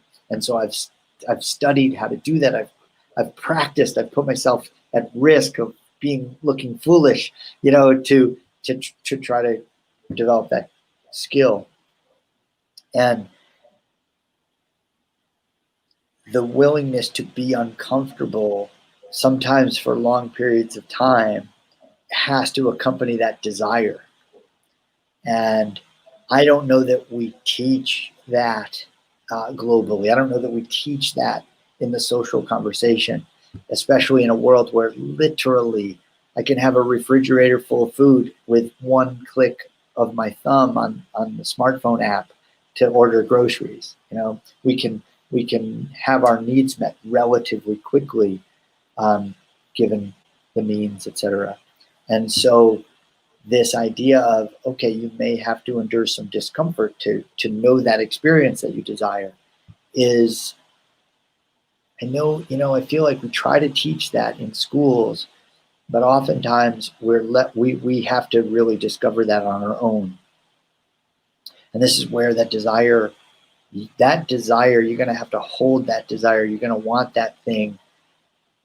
You're going to want it. You're going to have to want it hard enough to be willing to endure the discomfort to get to that place. And that's true of anything. That's true of a skill. That's true of money. That's true of an opportunity. That's true of relationship. All of these things that we have to be willing to put the time in and learn, which means, and this is the clincher for so many clients and so many people that have helped get this in their cells, that we have to be willing sometimes to be a beginner. And to me, there are very few experiences as uncomfortable as being a beginner at something. Because being a beginner at something means being not good at something. And that's really challenging to our ego. So it's not just about getting curious. It's not just about finding what works for you. It's also be willing to be a beginner. My wife teaches this brilliant thing. She learned it from somewhere, this idea of there are 4 stages of consciousness, where there's unconscious incompetence, which, you're moving around, you don't know what you don't know. But you think you know everything. Well, that's very dangerous. Then there's unconscious incompetence, which is a really hard place to be because you're aware of what you don't know. Like if you're starting to, I'm a ski instructor, so skiing is a good example. When at first you don't really know, you don't know the breadth of what you don't know about the sport. Then you start skiing and you realize, you take a lesson and you realize how much you don't know. And then as you gather some facility with it, you start getting, you're really focusing on what to do right. That's conscious competence. You're aware of what you know, you're aware of what you don't know, but you're developing some skill. And then that last phase where skiing becomes like breathing, that's unconscious competence. That's sort of that highest level. And you got to be willing to endure all of the uncomfortable stages of moving through that ladder of competency.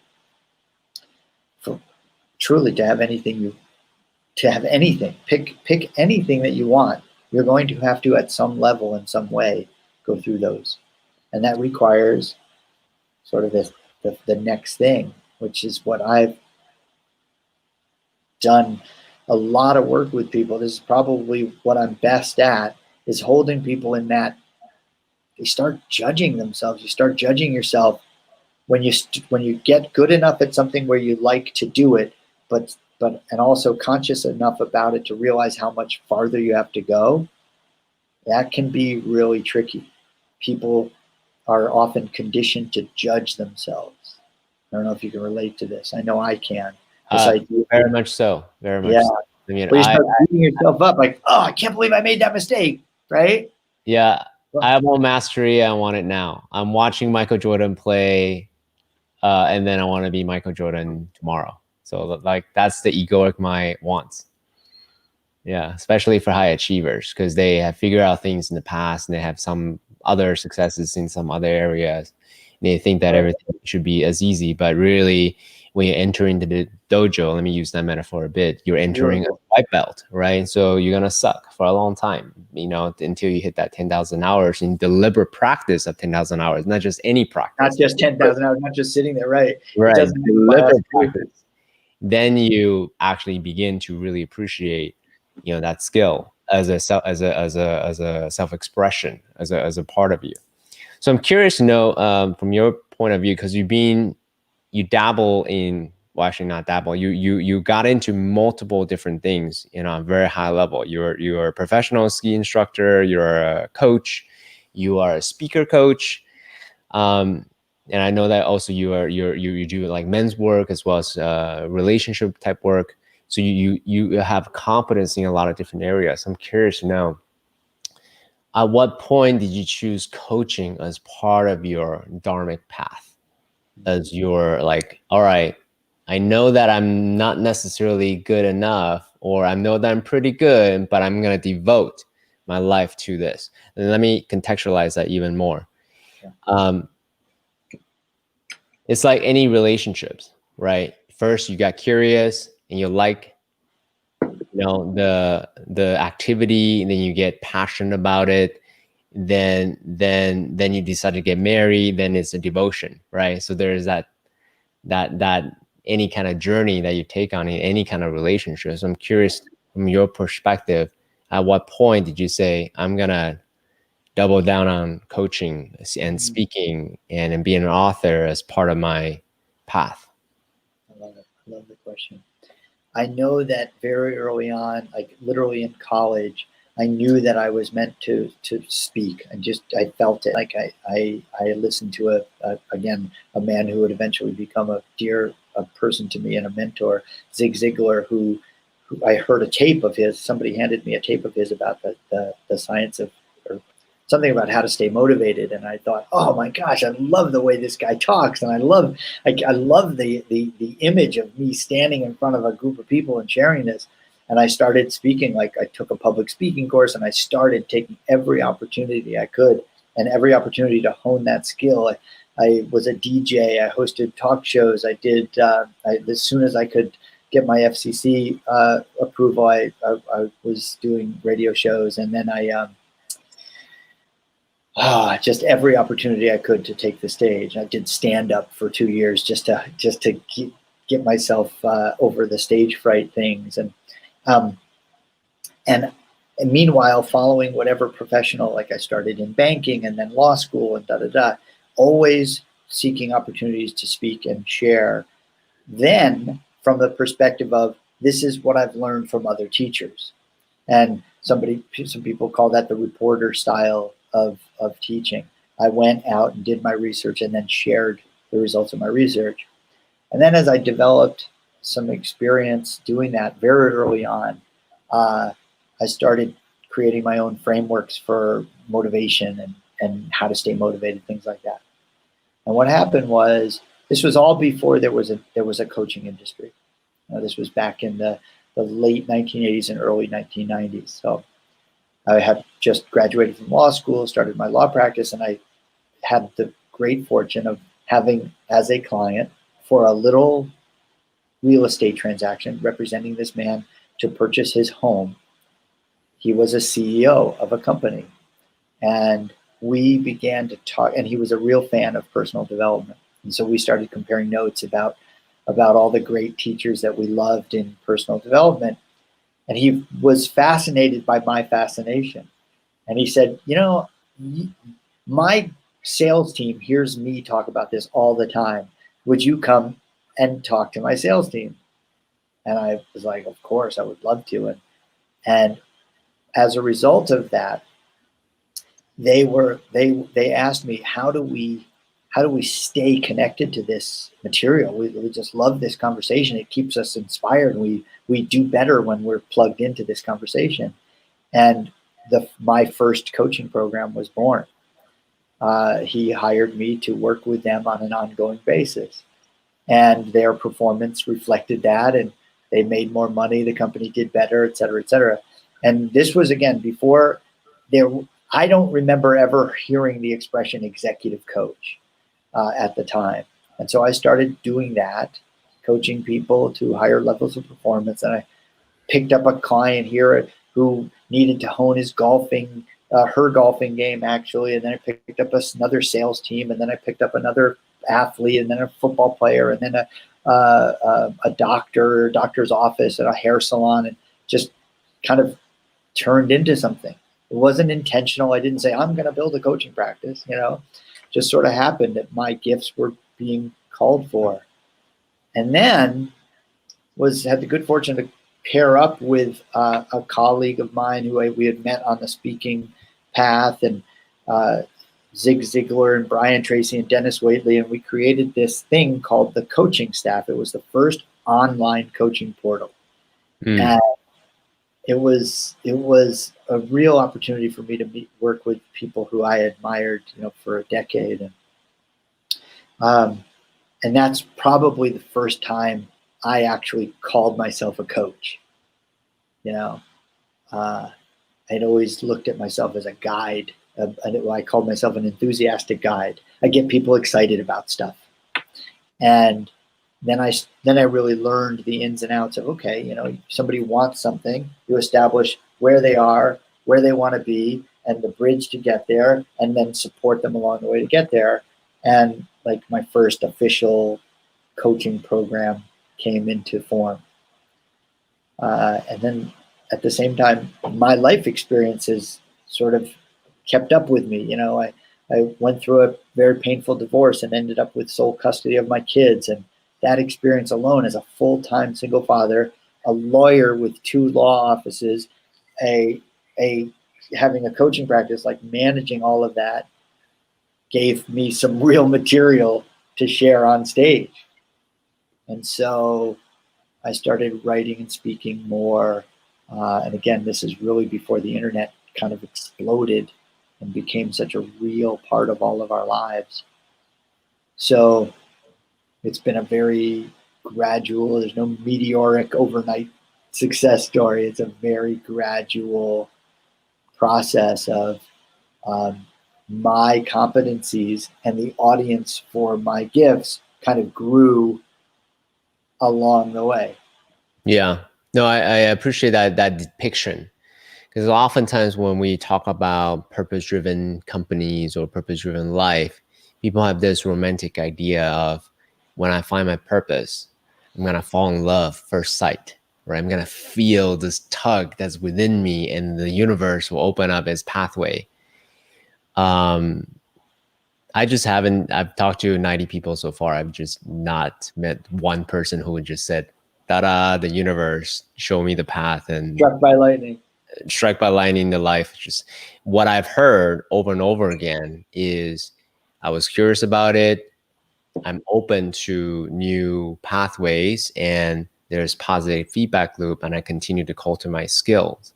And throughout, I got better and better, and that's how I hone my dharmic path along the way. That's what I've heard so far.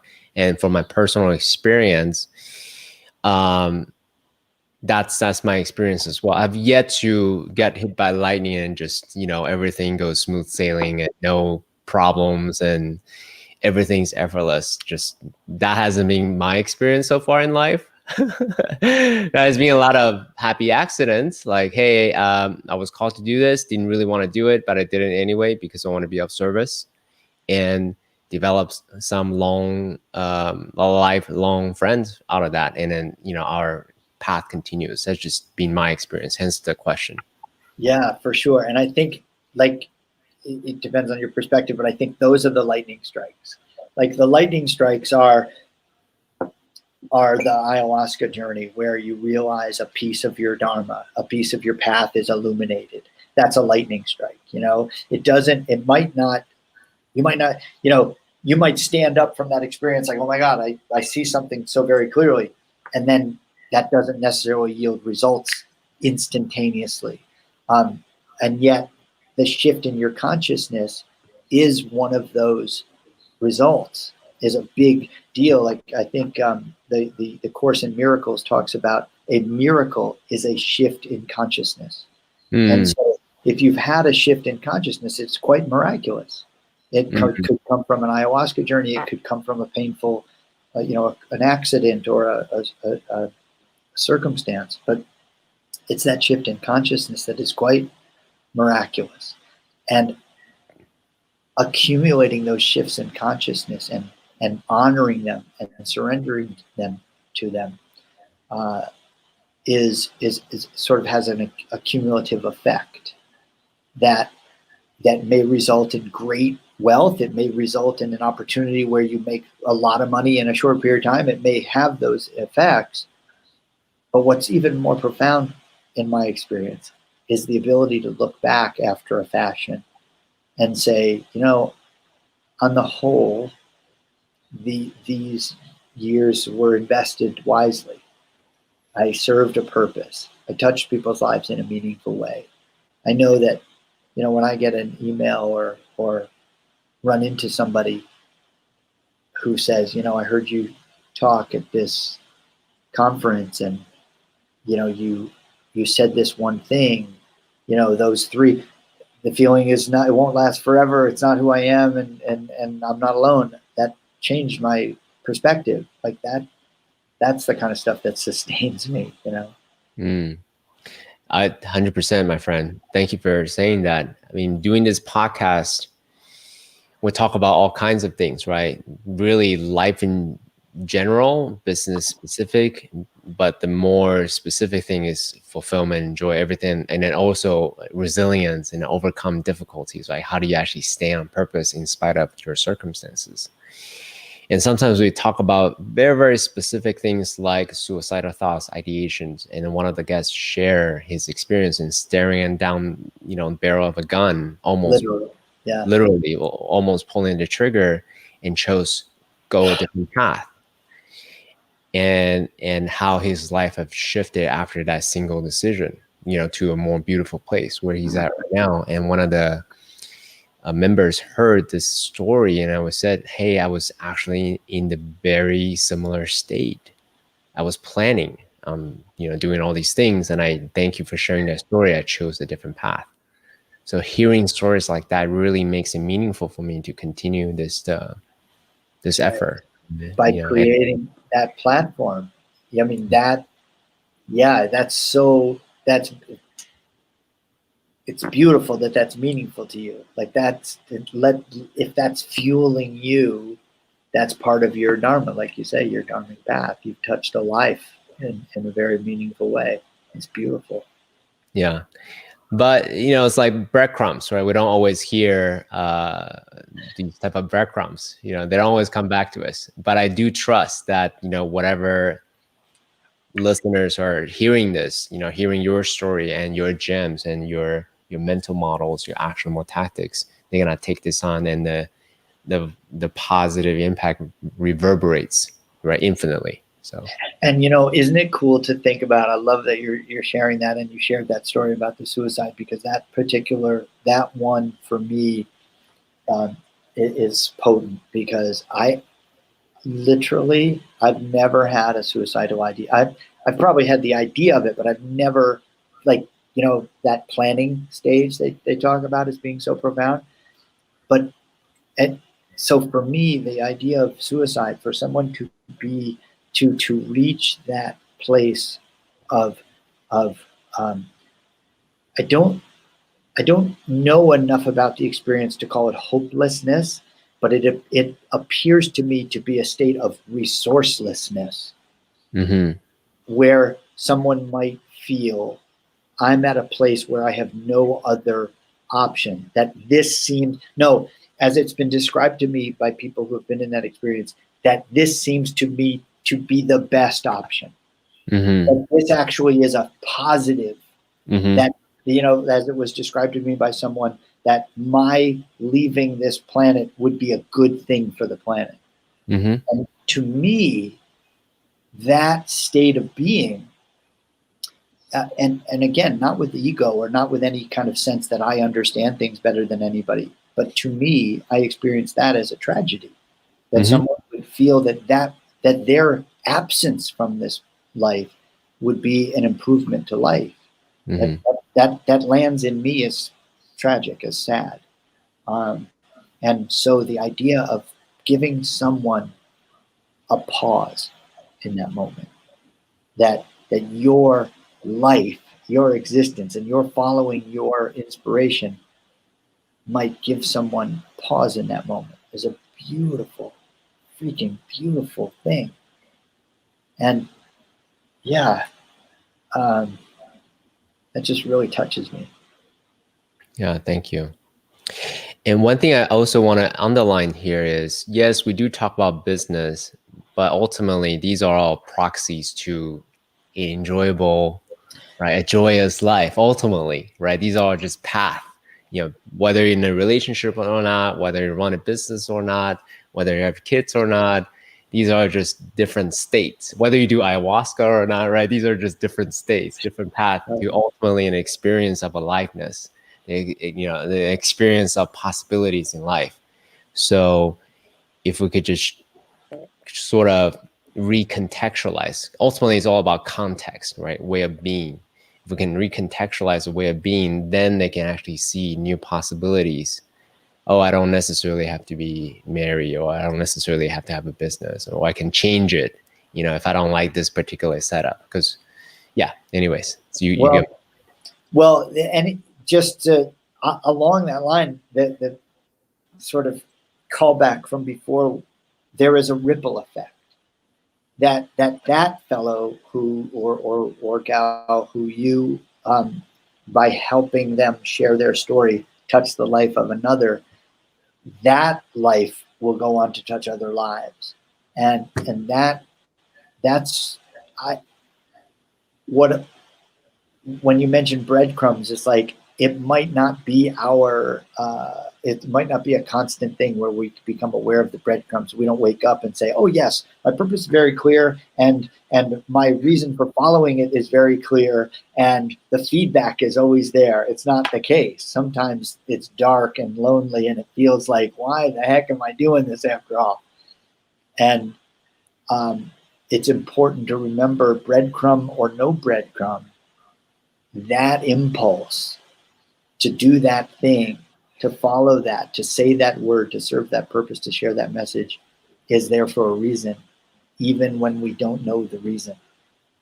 Yeah. I mean, logically, it makes no sense for me to do a podcast, like, at all. I'm a biomedical engineer. I'm a former startup executive. Why the heck would I want to talk about entrepreneurship and spirituality at the intersection of the two? I mean, it makes zero sense. But here's the thing: subjectively, it feels right. So as you said, breadcrumb or no breadcrumb, those are nice. Don't get me wrong, but I feel true when I do this, when I have a deep conversation with a fellow noble warrior. It feels true to me. So I will continue to do this, whatever you call it, as a service, a self-indulgent effort, whatever it is. I don't know why. I like it, so I'm gonna keep doing it. You know what I mean?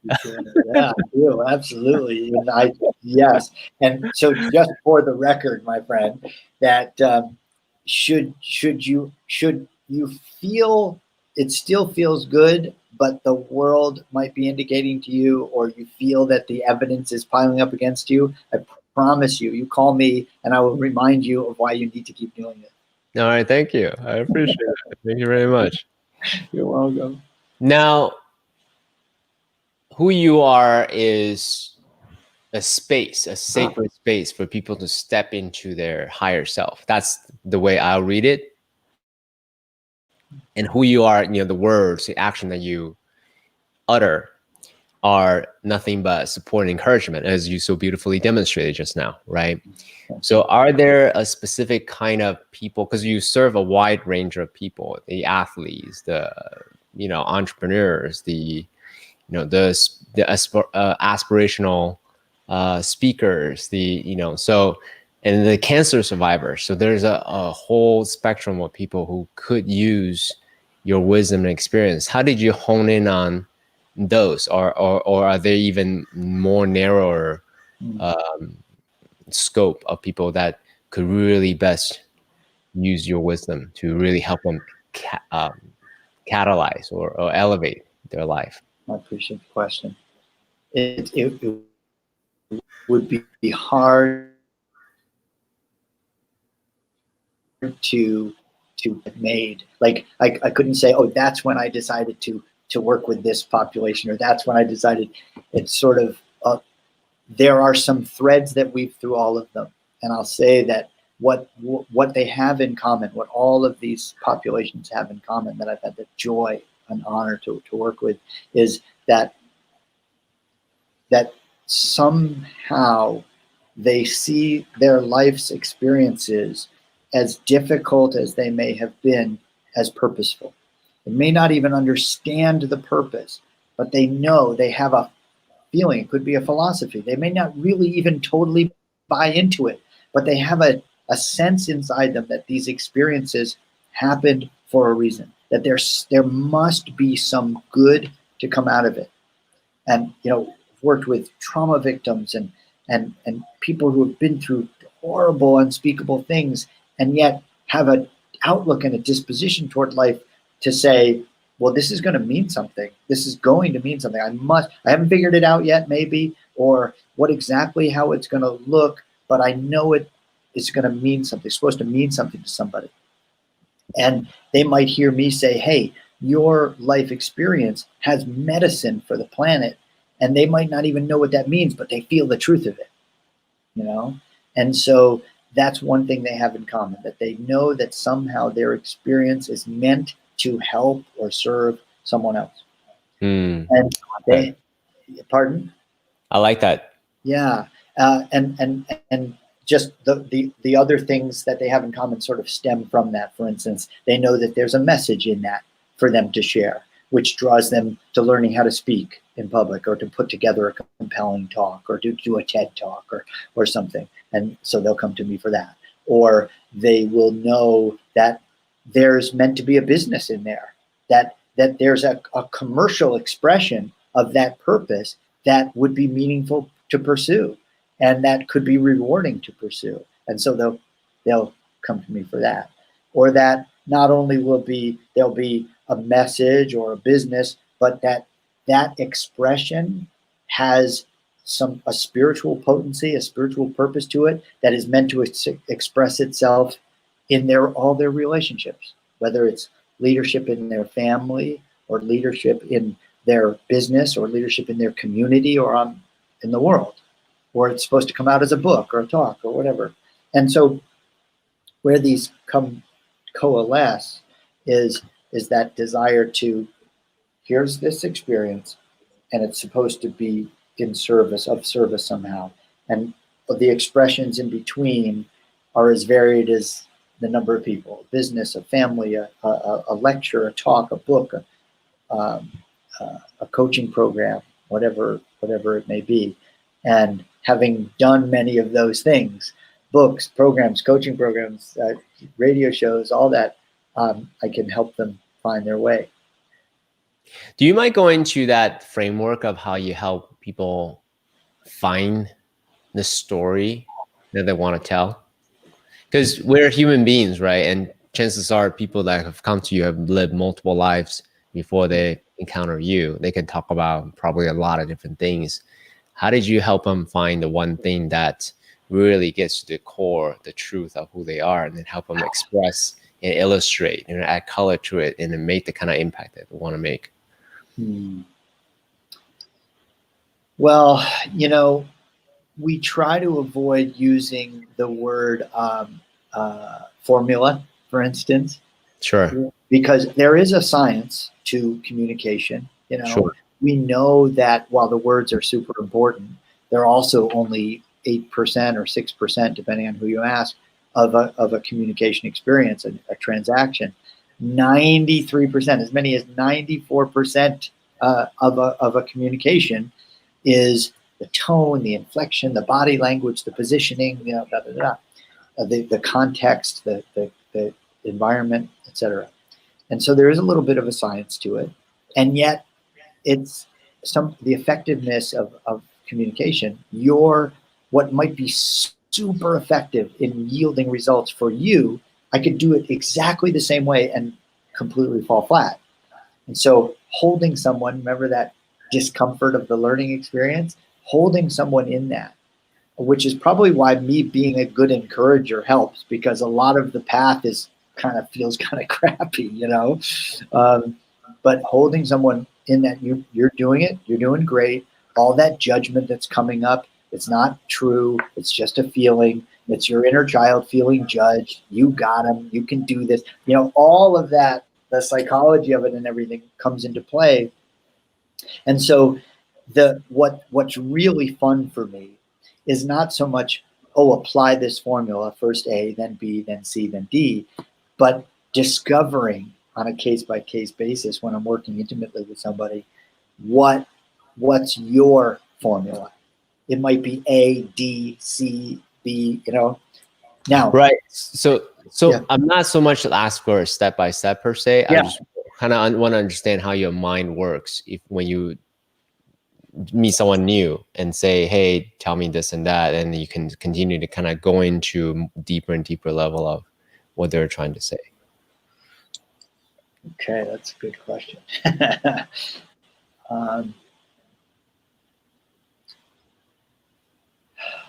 Let me give me a second to drop in here and realize. Sure. It's a good question. But so why you think, let me just contextualize it as to whoever is watching this. So guys, so I'm asking George here, I'm curious to know about his metacognition, how he thinks about this.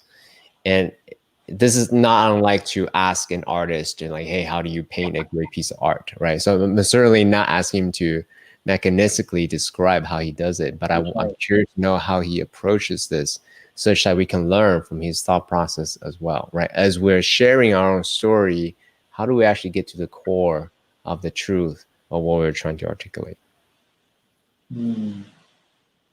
So, yeah, there's a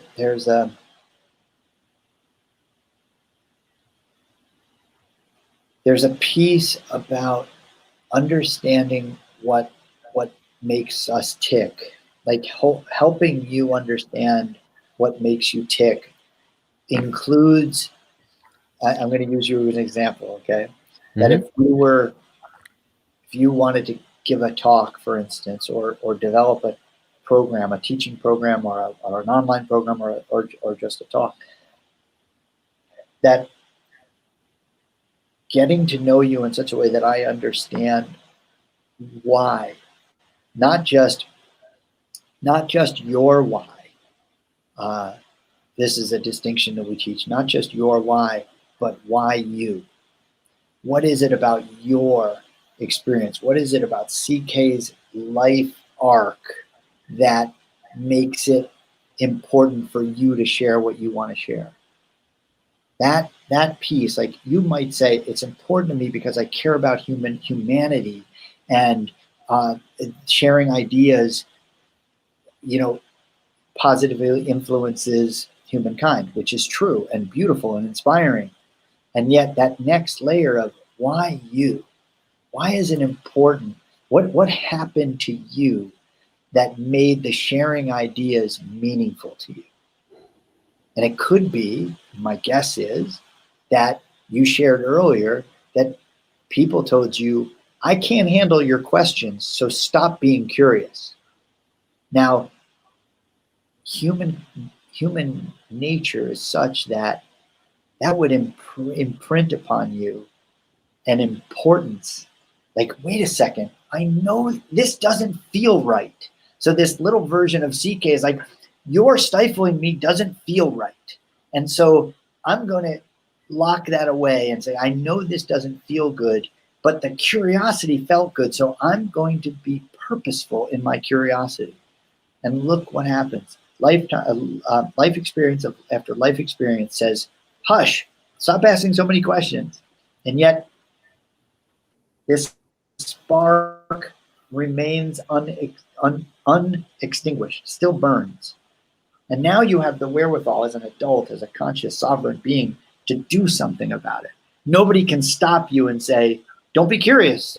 You say, F you, I'm going to be curious, and I'm going to go on the internet and turn it on, and I'm going to be curious. That to me, that's your why and why you all at once. And you can't stop that. Life can't stop that. That is your flame burning. And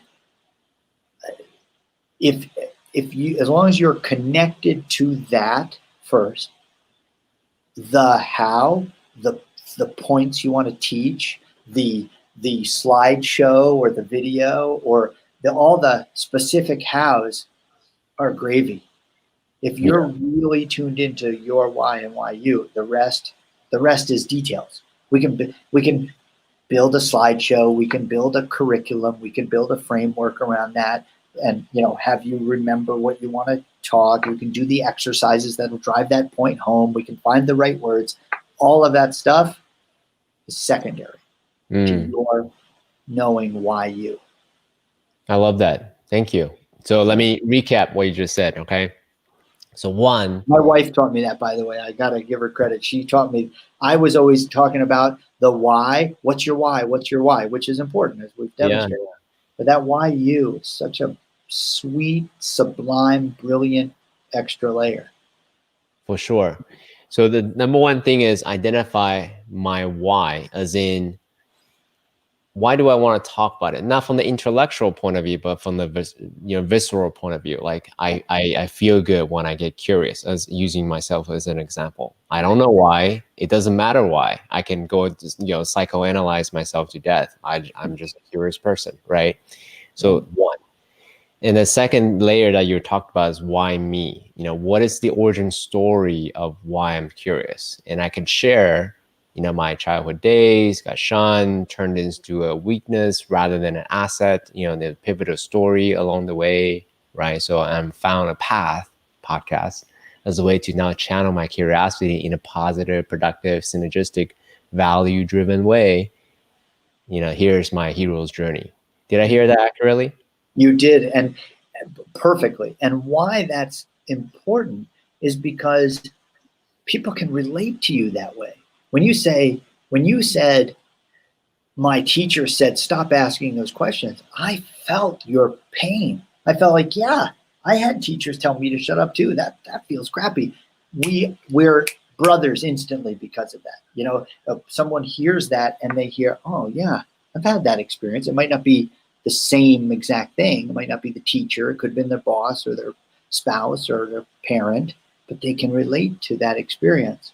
At least the people who will be drawn to you will relate to that experience. Beautiful.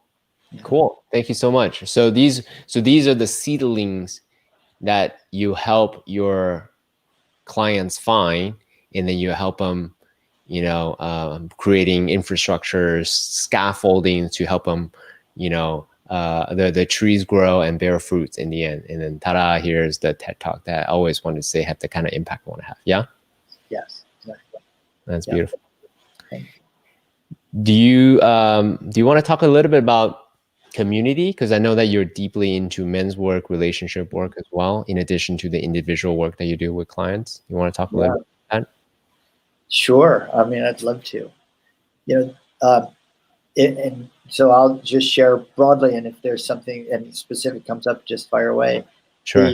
We recognize that Tracy and I teach this thing called the integrated leadership sweet spot, and what it is you've got the languaging, the outward expression the way you lead in the world, who you show up as in the world, and then you've got the inner experience, which is largely we talked earlier about the conditioning, how our nervous system records information, and and what meaning we make of it. And then the third piece is this structures of support. How do we support and create the conditions around us that support our being our fullest expression in the world? And community is such an important part of that. There's all sorts of research that indicates that the 10 people you hang out with the most or invest the most time with, if you average their annual incomes, you'll approximate your income, for instance. And the social dialogue, for instance, the conversation, the things you talk about the most, if you polled the people you spend the most time with, that will approximate what you talk about the most. So community, the people you invest time with, actually play a huge role in influencing who you are in the world, right? And I think largely people are not conscious of that fact. They sort of take a lot for granted. I know I do. I don't think about it all the time, but I know when I think about it, oh yeah, the people, that's why like you get to a certain point in your life where you actually choose who you hang out with. You actually choose, not by saying, oh, you're not good enough, I'm not going to be your friend anymore. It just sort of happens that where you want to go will determine over time the people you hang out with, the people you socialize with, the people you rely on for support and encouragement, the people you seek advice from will change if you're conscious of the path you're on. So what criteria? So I'll share this with you, and then you can reflect back. What criteria that you use. So for me, I think about, yes, the average of the 5 people I spend the most time with. I also think about the network of conversations, right? What kind of conversations we tend to have, topically. So that's something that I'm very conscious about. And what I'm interested in, like, for example, what lifestyle, right, do we all aspire to have, right? So if you want to make, I'll just give you an example. If you want to work 20 hours a day until you have $1 billion business and exit and you can do it again, that's not the kind of conversation that I enjoy having. I've lived that lifestyle. It's no longer something that interests me per se, right? So, but I'm more about this soulful, like, life of fulfillment and joy and success, right? All at the same time. That's the level, something that I want to engage in. So I'm curious to know, what criteria do you use as a way to consciously and intentionally cultivate these network of conversation that you want to have? Yeah, thank you. And I love that you use the word, the conversations, because Tracy and I are passionate about we really truly believe that the conversations, elevating the level of the conversations that we're having, has a positive impact in the world. I think I shared with you when we first met that our stated vision, our stated purpose is to lead enough conversation leaders. There's a lot of talk in the world about thought leadership. We want to create conversation leaders to elevate the vibrational frequency of conversations in the world so potently, so to such an extent that the artificial intelligence is actually infected by love. That's our mission.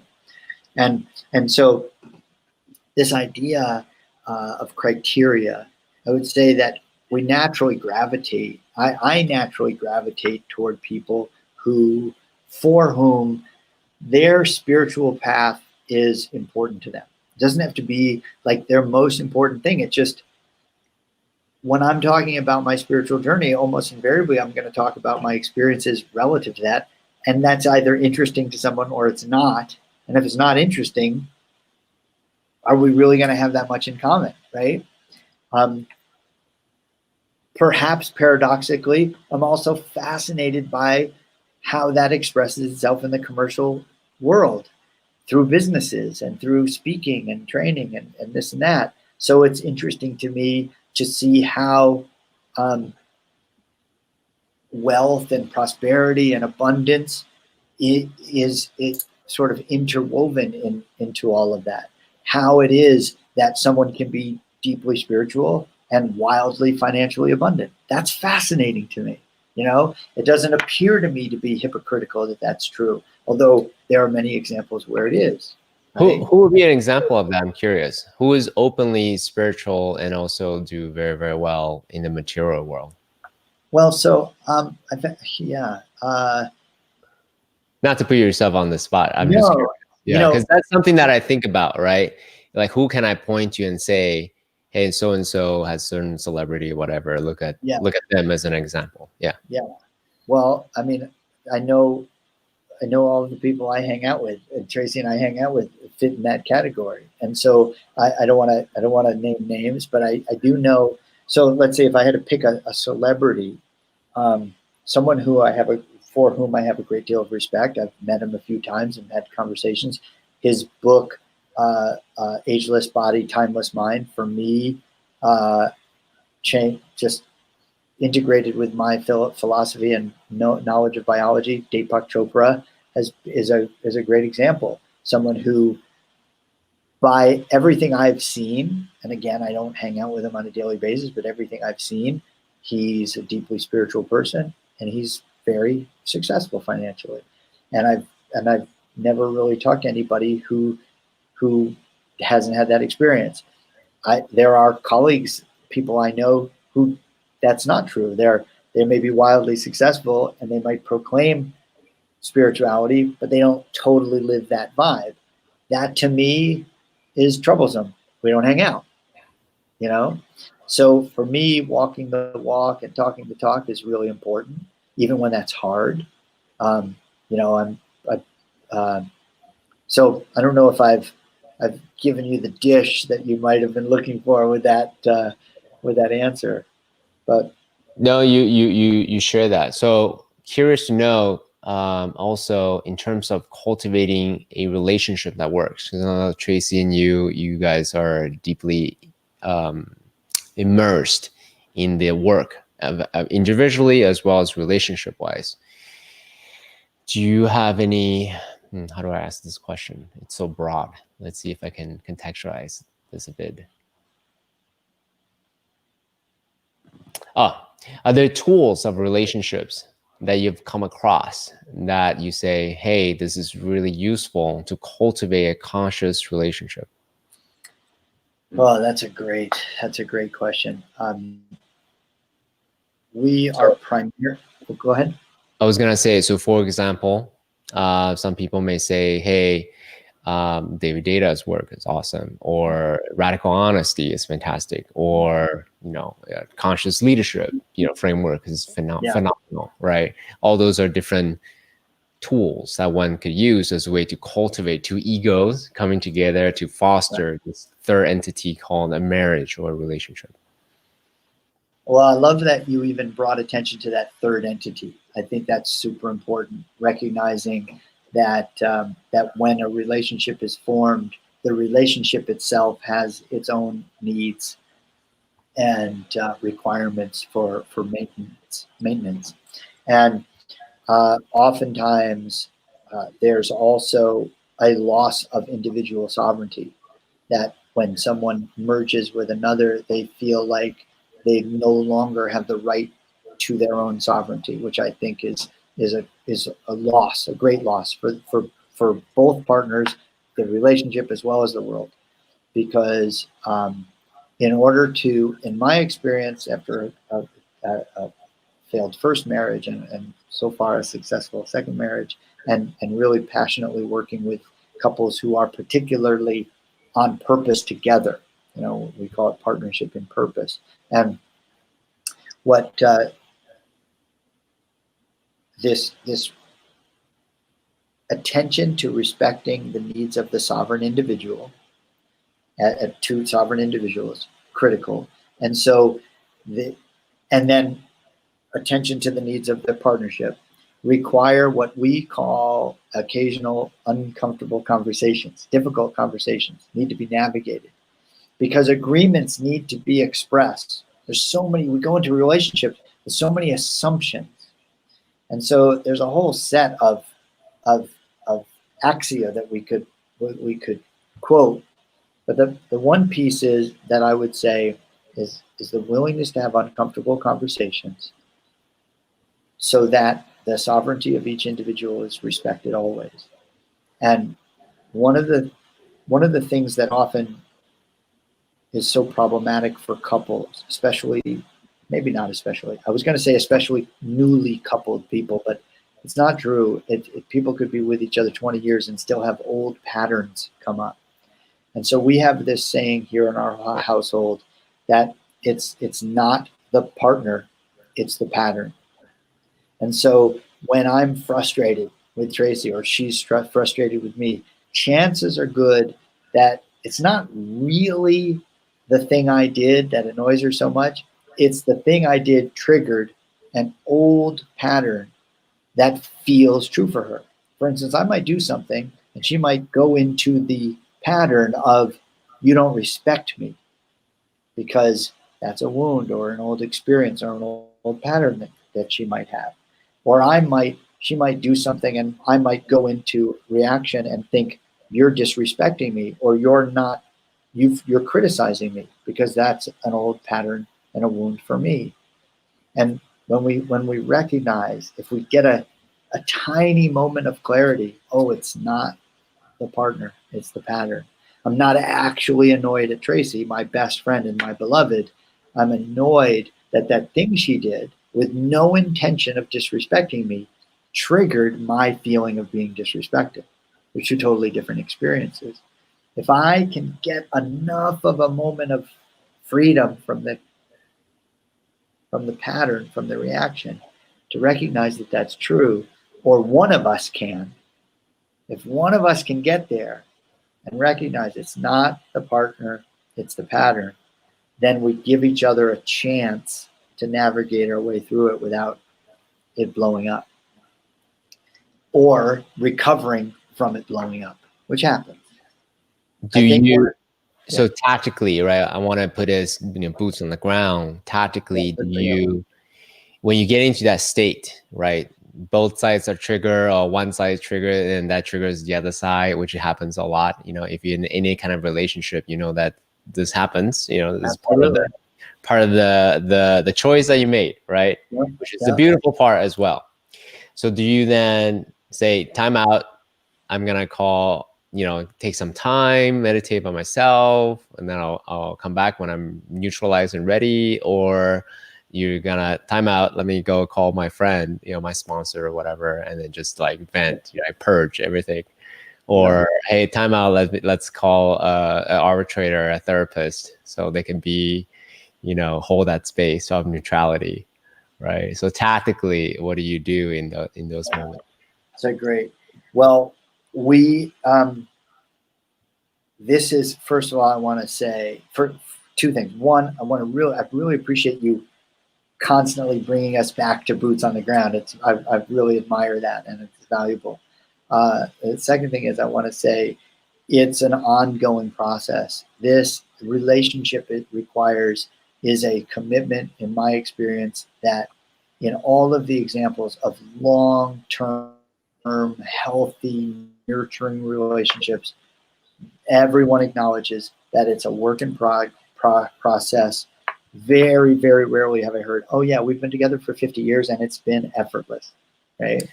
Anyone that ever said those words to me, I like automatically in my mind, I'm like, bullshit. You discredit it right away.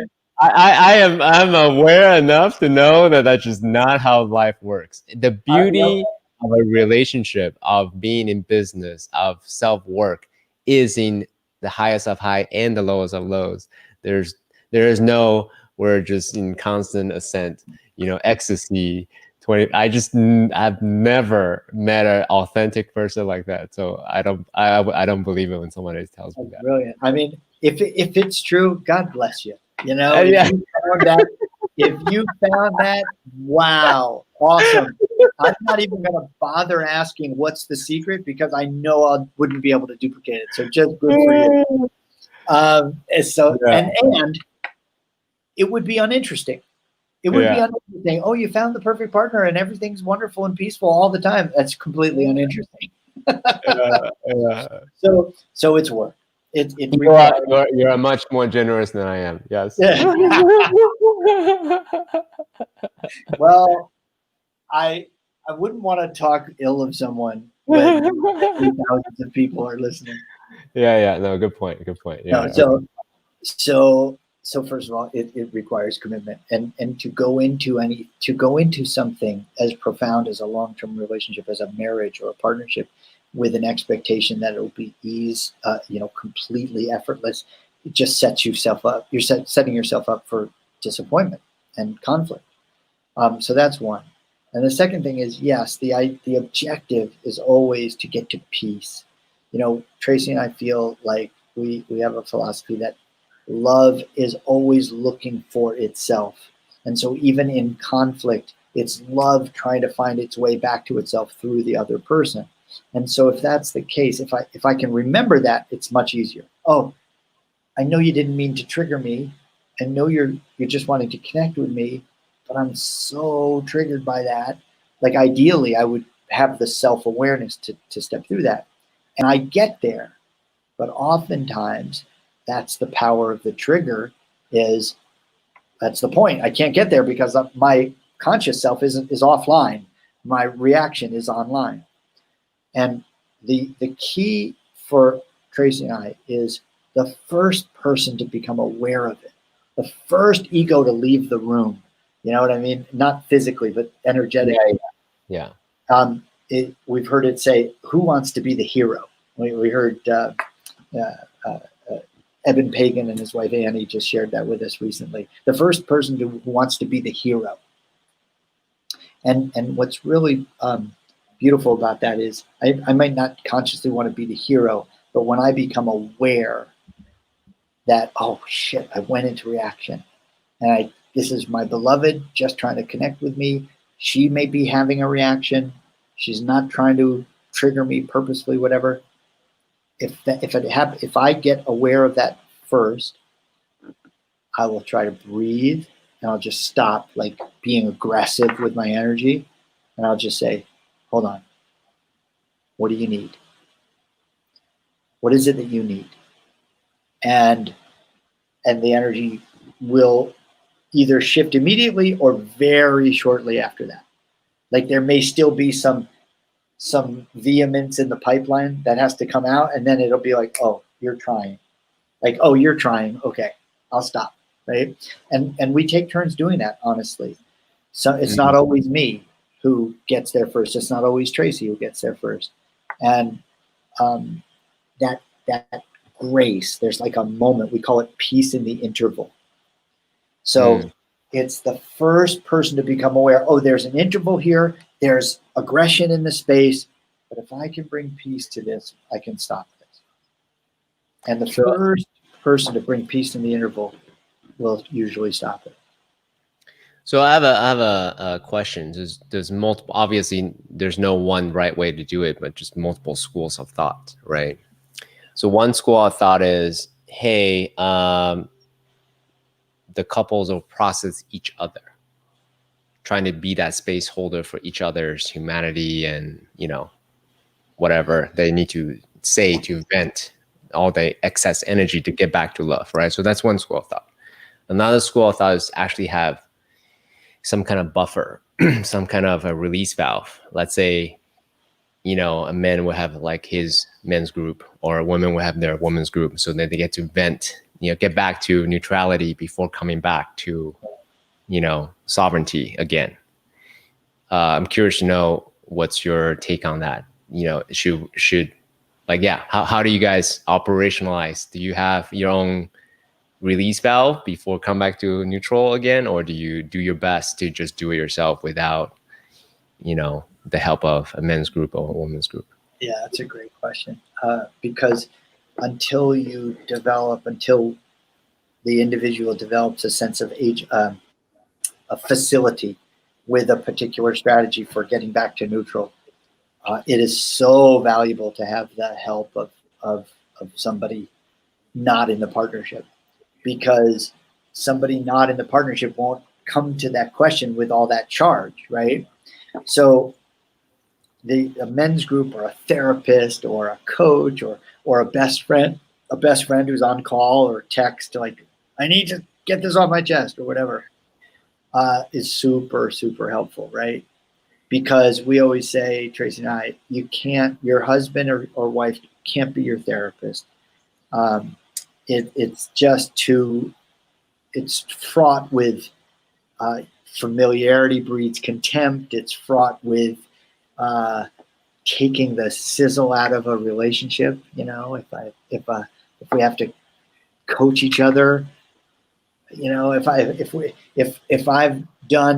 I've just vented life's frustrations at my wife, am I going to want to make love with her afterwards, or is she going to want to make love with me? Is that, or what will we have to go through to purge that out of the space before we can create intimacy again? So it doesn't feel great to be that. But I'll say, once you get good at moving that energy, we might say, like Tracy and I will say, I'm going to take 5 minutes or 10 minutes or an hour. I've got to go move this. I don't want to direct it towards you. And I don't necessarily need to call my buddy, but I might call my buddy. Oftentimes, if I go into meditation, I will so very quickly, and I'm no saint, it sometimes takes me quite a while, I can regain responsibility and be like, oh my God, I totally see how I did that. I took it off the rails. I own it. I go back, owning it, and we reconnect. And I've been at it a while. I've been doing the work a long time. So at first, it may take a lot of support, which is, again, where mentorship, community, structured for support in that regard. For instance, we have what we call a council. We have 2 other couples with whom we counsel every week, the 6 of us. And we have made agreements amongst the 6 of us to hold each other's relationship as a very high priority. So if Tracy and I are in conflict, for instance, we'll go to that council and say, help us sort this out. And holding the relationship as the most important, the other couples will ask in and will support each other that way. That has been brilliant. And, yeah. How did you pick those 2 other couples, out of curiosity? And then I asked this question more metacognitively, right? Because let's say someone listening to this and like, that sounds like a fantastic idea. Let me just go down the street and pick random 2 couples.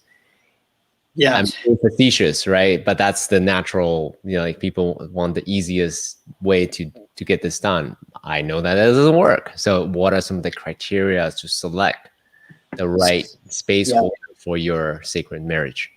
It's a great question. The shortest answer is 2 other couples who hold their marriage as sacred as we hold ours. That's the shortest answer. Now, for us, we have it's a little involved. These happen to be the 2 couples with whom we invest the most time. We are all in similar industries. We all serve similar clientele. So we have very similar paths. We're authors and speakers and coaches and business people. We've also sort of really the process of the way we support each other, we have invested in articulating and codifying. And we've created a community around it. And it's called Eden World. And it's a beautiful community of other couples, like-minded couples, who desire to be in conversation with like-minded couples to support one another. And so Eden World, for instance, was born out of the relationship of the 6 of us supporting each other's coupledom. Oh, no kidding. That's awesome. Yeah. Oh, that's great, man. And so now, literally hundreds of people in a similar conversation, meeting virtually, and pairing off into groups of 3 couples, supporting one another as councils. Our council, we meet every week. We enjoy that. That's actually what started. Like, we saw the profound nature of that conversation, and we said, we need to share this technology with people. And Eden World was born. So, I love that. What a difference you get to make for generations to come. I feel the truth of that. It really does. I mean, we just had a gathering this past weekend, a virtual gathering. I saw that. Yeah, that's awesome. Thank you for hopping on this podcast in spite of the long weekend that you just had. Oh no, I know how much energy it takes to hold the event and hold that space for people. So thank you. Well, it's also, don't you feel that I call it investing myself on purpose. Don't you feel that it may be physically tiring, like being so, supporting people and doing this, hosting podcasts and all this, but it's also recharging all the time, right? Yeah. I'm the biggest fan of my own podcast. I listen to my podcast multiple times. That's awesome. I love that. I love that you shared that with me, first of all. That's awesome, because I totally get what you mean. It's not egoic. It's not, oh, aren't I great? Listen to me. No, it's not. I love it. I love it. Because then I could be at the position of a listener rather than the host, right? I can actually listen it differently. Every time I listen, it's like, oh, this guest actually said this thing.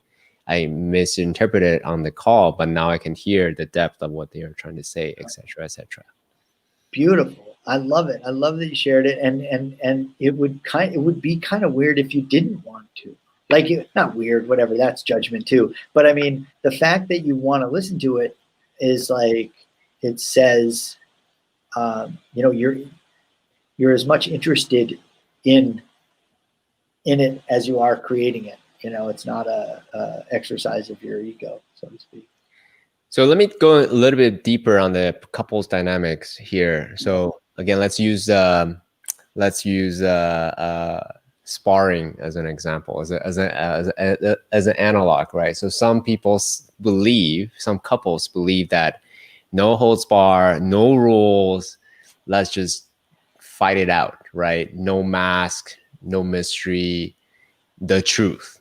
Radical honesty is basically in that camp, right? Just everything lay on the table. That's my interpretation of radical honesty. Anyway. Sure. Some other schools of thought is, no, you want to maintain that polarity, keep your mask on.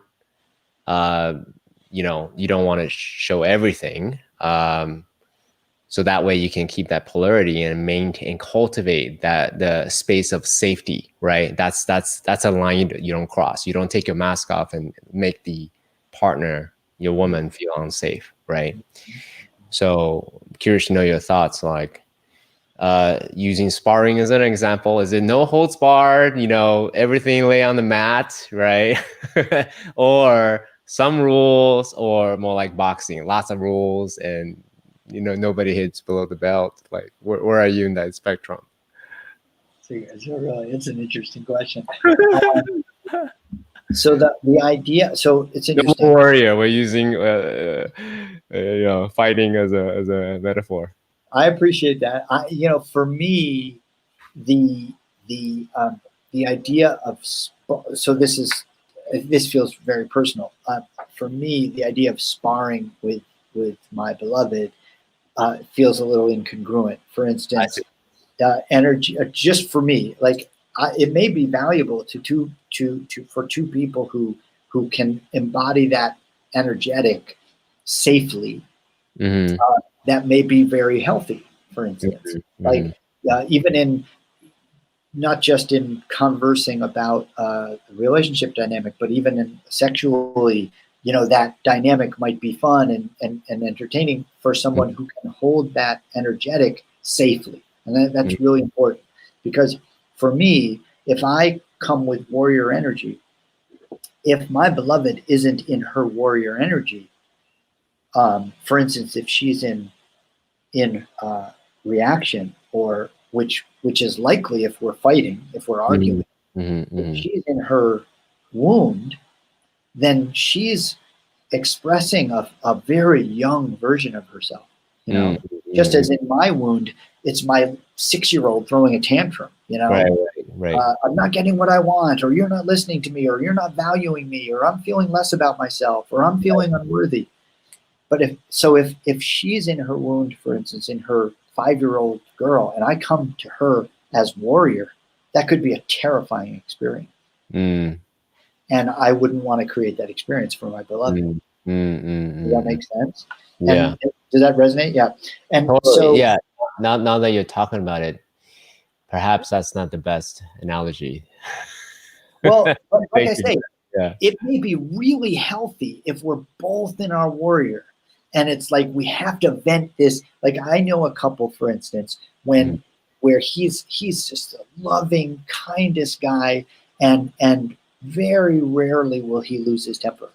And his wife has fire in her, and when she brings her warrior, he doesn't know how to handle that sometimes. And what he'll do is what he's learned is meet the warrior with his warrior, and they wrestle, and they're both physical expressors. So when they wrestle, it will often very quickly end up as real connection and intimacy.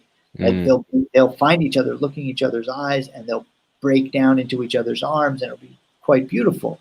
But if she brings her warrior and he doesn't, it's not pretty. And if he brings his warrior and she doesn't, she gets hurt, you know? And so if the warriors can meet as warriors, it sounds like, well, it might be healthy to move all that energy and just express it and have it out, other than lock it up in our tissues. You know, that wouldn't be healthy.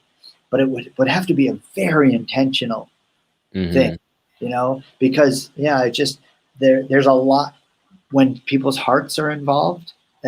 It's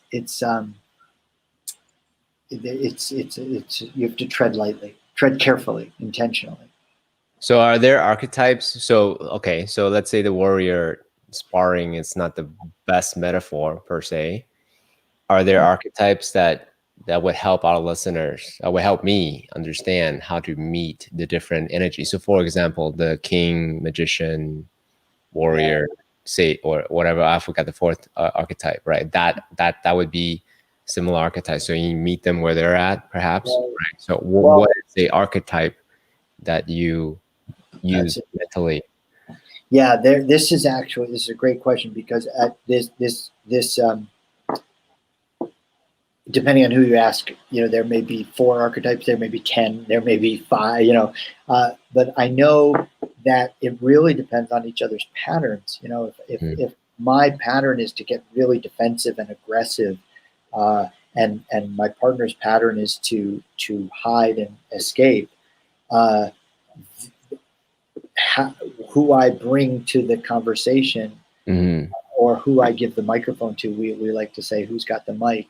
You know, is it that little inner child who is going to express in different ways, or is it my conscious self and very methodical and data driven? Well, this doesn't make any sense, and this is, you know, the data supports this. Or is it my highest self? You know, this divine spiritual aspect of me that realizes that we're both just love and trying to find our way back to each other. So the archetypes, I mean, archetypes in and of themselves aren't really my jam. You know, it's but I can share that king, for instance, when I'm in my king, I don't take things personally.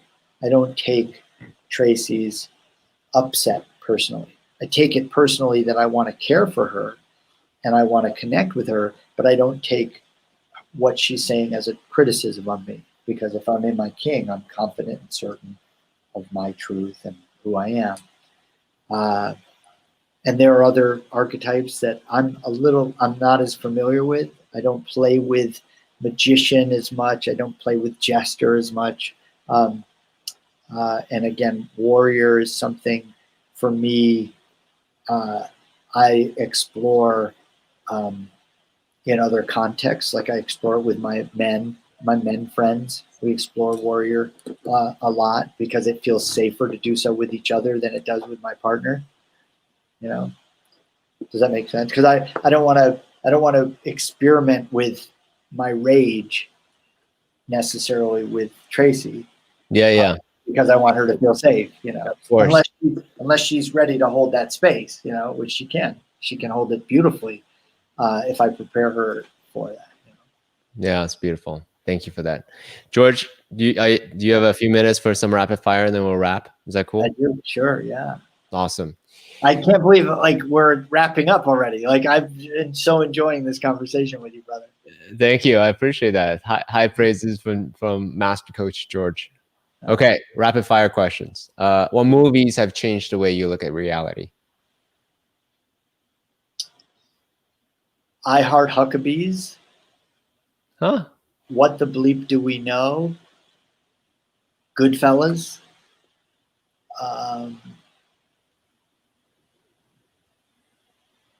Rudy. Beautiful. Thank Any you. Given Sunday. Yeah. Any Given Sunday. So lots of sports, football. Some Yes, stuff in there, yeah. I love that. What's your definition of purpose? That thing you can't not do. What's your definition of fulfillment?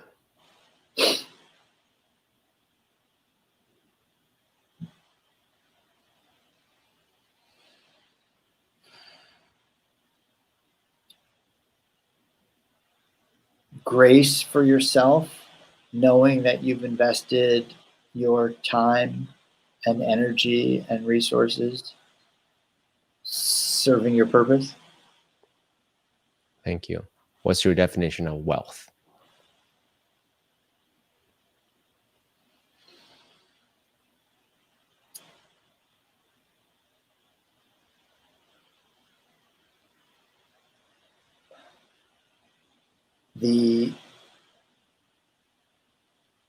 My definition of wealth, the inverse of regret.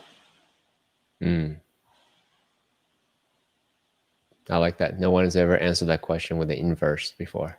Yeah, it's by contrast, it's like wealth is I could talk about that for a long time. Actually, it's a great question. The last 5 years, what new beliefs, behavior, or habit has most improved your life?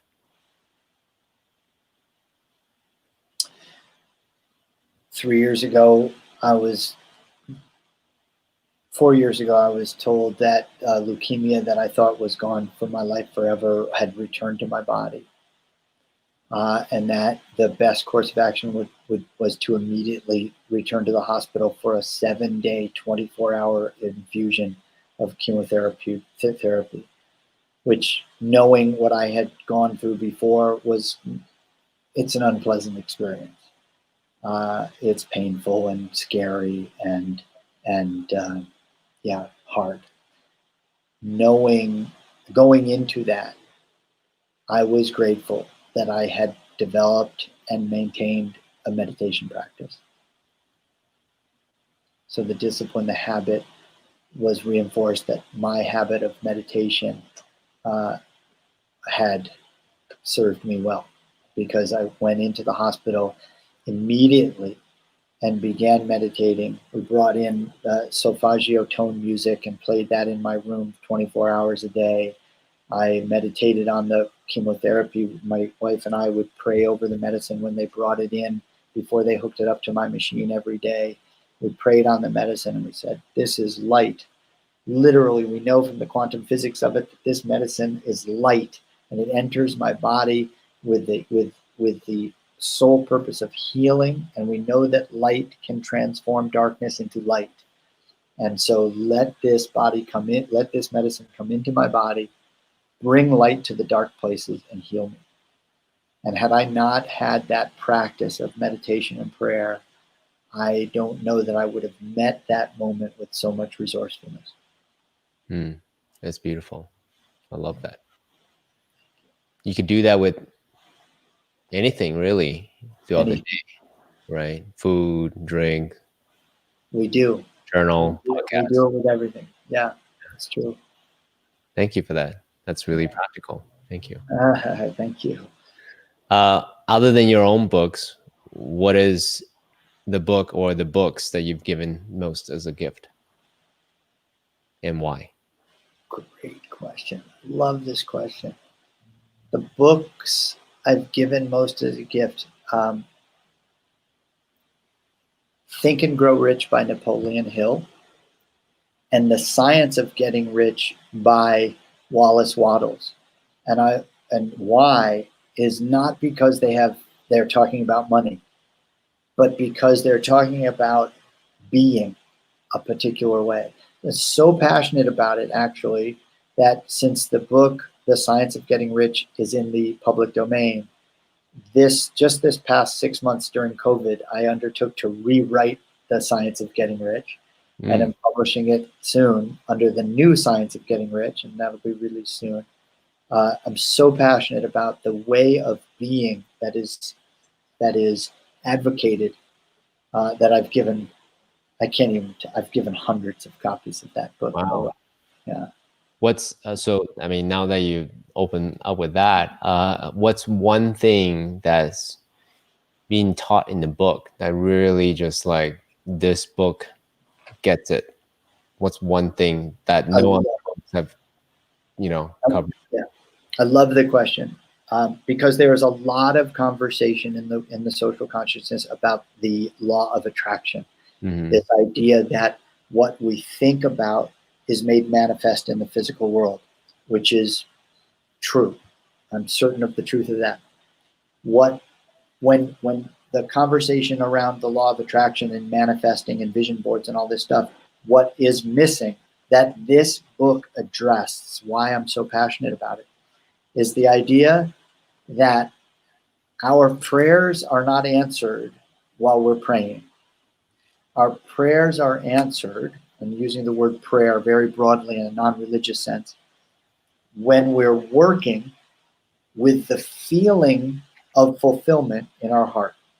And that neither the prayer is the thing that manifests it, nor is the work the thing that manifests it, but rather the feeling of accomplishment that we hold in our heart while we're working. That one piece, that the feeling is the transmission, the feeling is the request to the universe, the feeling of complete fulfillment.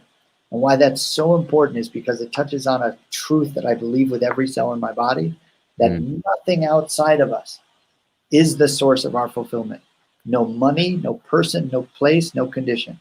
That the fulfillment of our desires resides in the desire itself, and the desire itself resides within us. What a beautiful way to wrap it. I mean, you essentially summarize why my focus on the experience of joy and fulfillment in the work that we do versus chasing the achievement, right? Some people find their satisfaction in the chase. To me, that's vacuous, that's empty. It doesn't lead to a place, but an experience of fulfillment and joy while doing whatever task at hand is the source of wealth and riches. So beautifully said. And I love how you said the chase is vacuous, because the problem or the challenge with that is, as long as you're chasing, everything is great. But the moment you stop chasing, it's empty again. And true fulfillment, I believe, and just like true wealth, is this to be sustainable, is really, it exists when you're stopping too. Like, because that, oh yes, my gratitude, the gratitude I hold in my heart, I'm holding it there whether I'm doing or sleeping or playing or whatever. And so I love that description that you just shared. Beautiful. George, I want to take a minute to just truly acknowledge you for sharing your heart, sharing your energetic transmission with all of us. It's palpable on this end that you just nothing but have love and support for any thought leader, anyone who's on the journey. And thank you so much for sharing so generously. We tackle many different subjects, right? We tackle the grappling of the tension between adversity versus grateful. We talked about rather the relationship dynamics, right? The community aspect of it. And we also talked about what it actually takes to fulfill our deep desire. It's in the experience of gratitude and fulfillment that actually sends that transmission in manifesting our desire. So thank you so much for just willing to dance with me in this dance. Thank you, brother. It's been an absolute pleasure. So enjoyed it. Hope we'll do it again. Absolutely. Thank you so much. Awesome.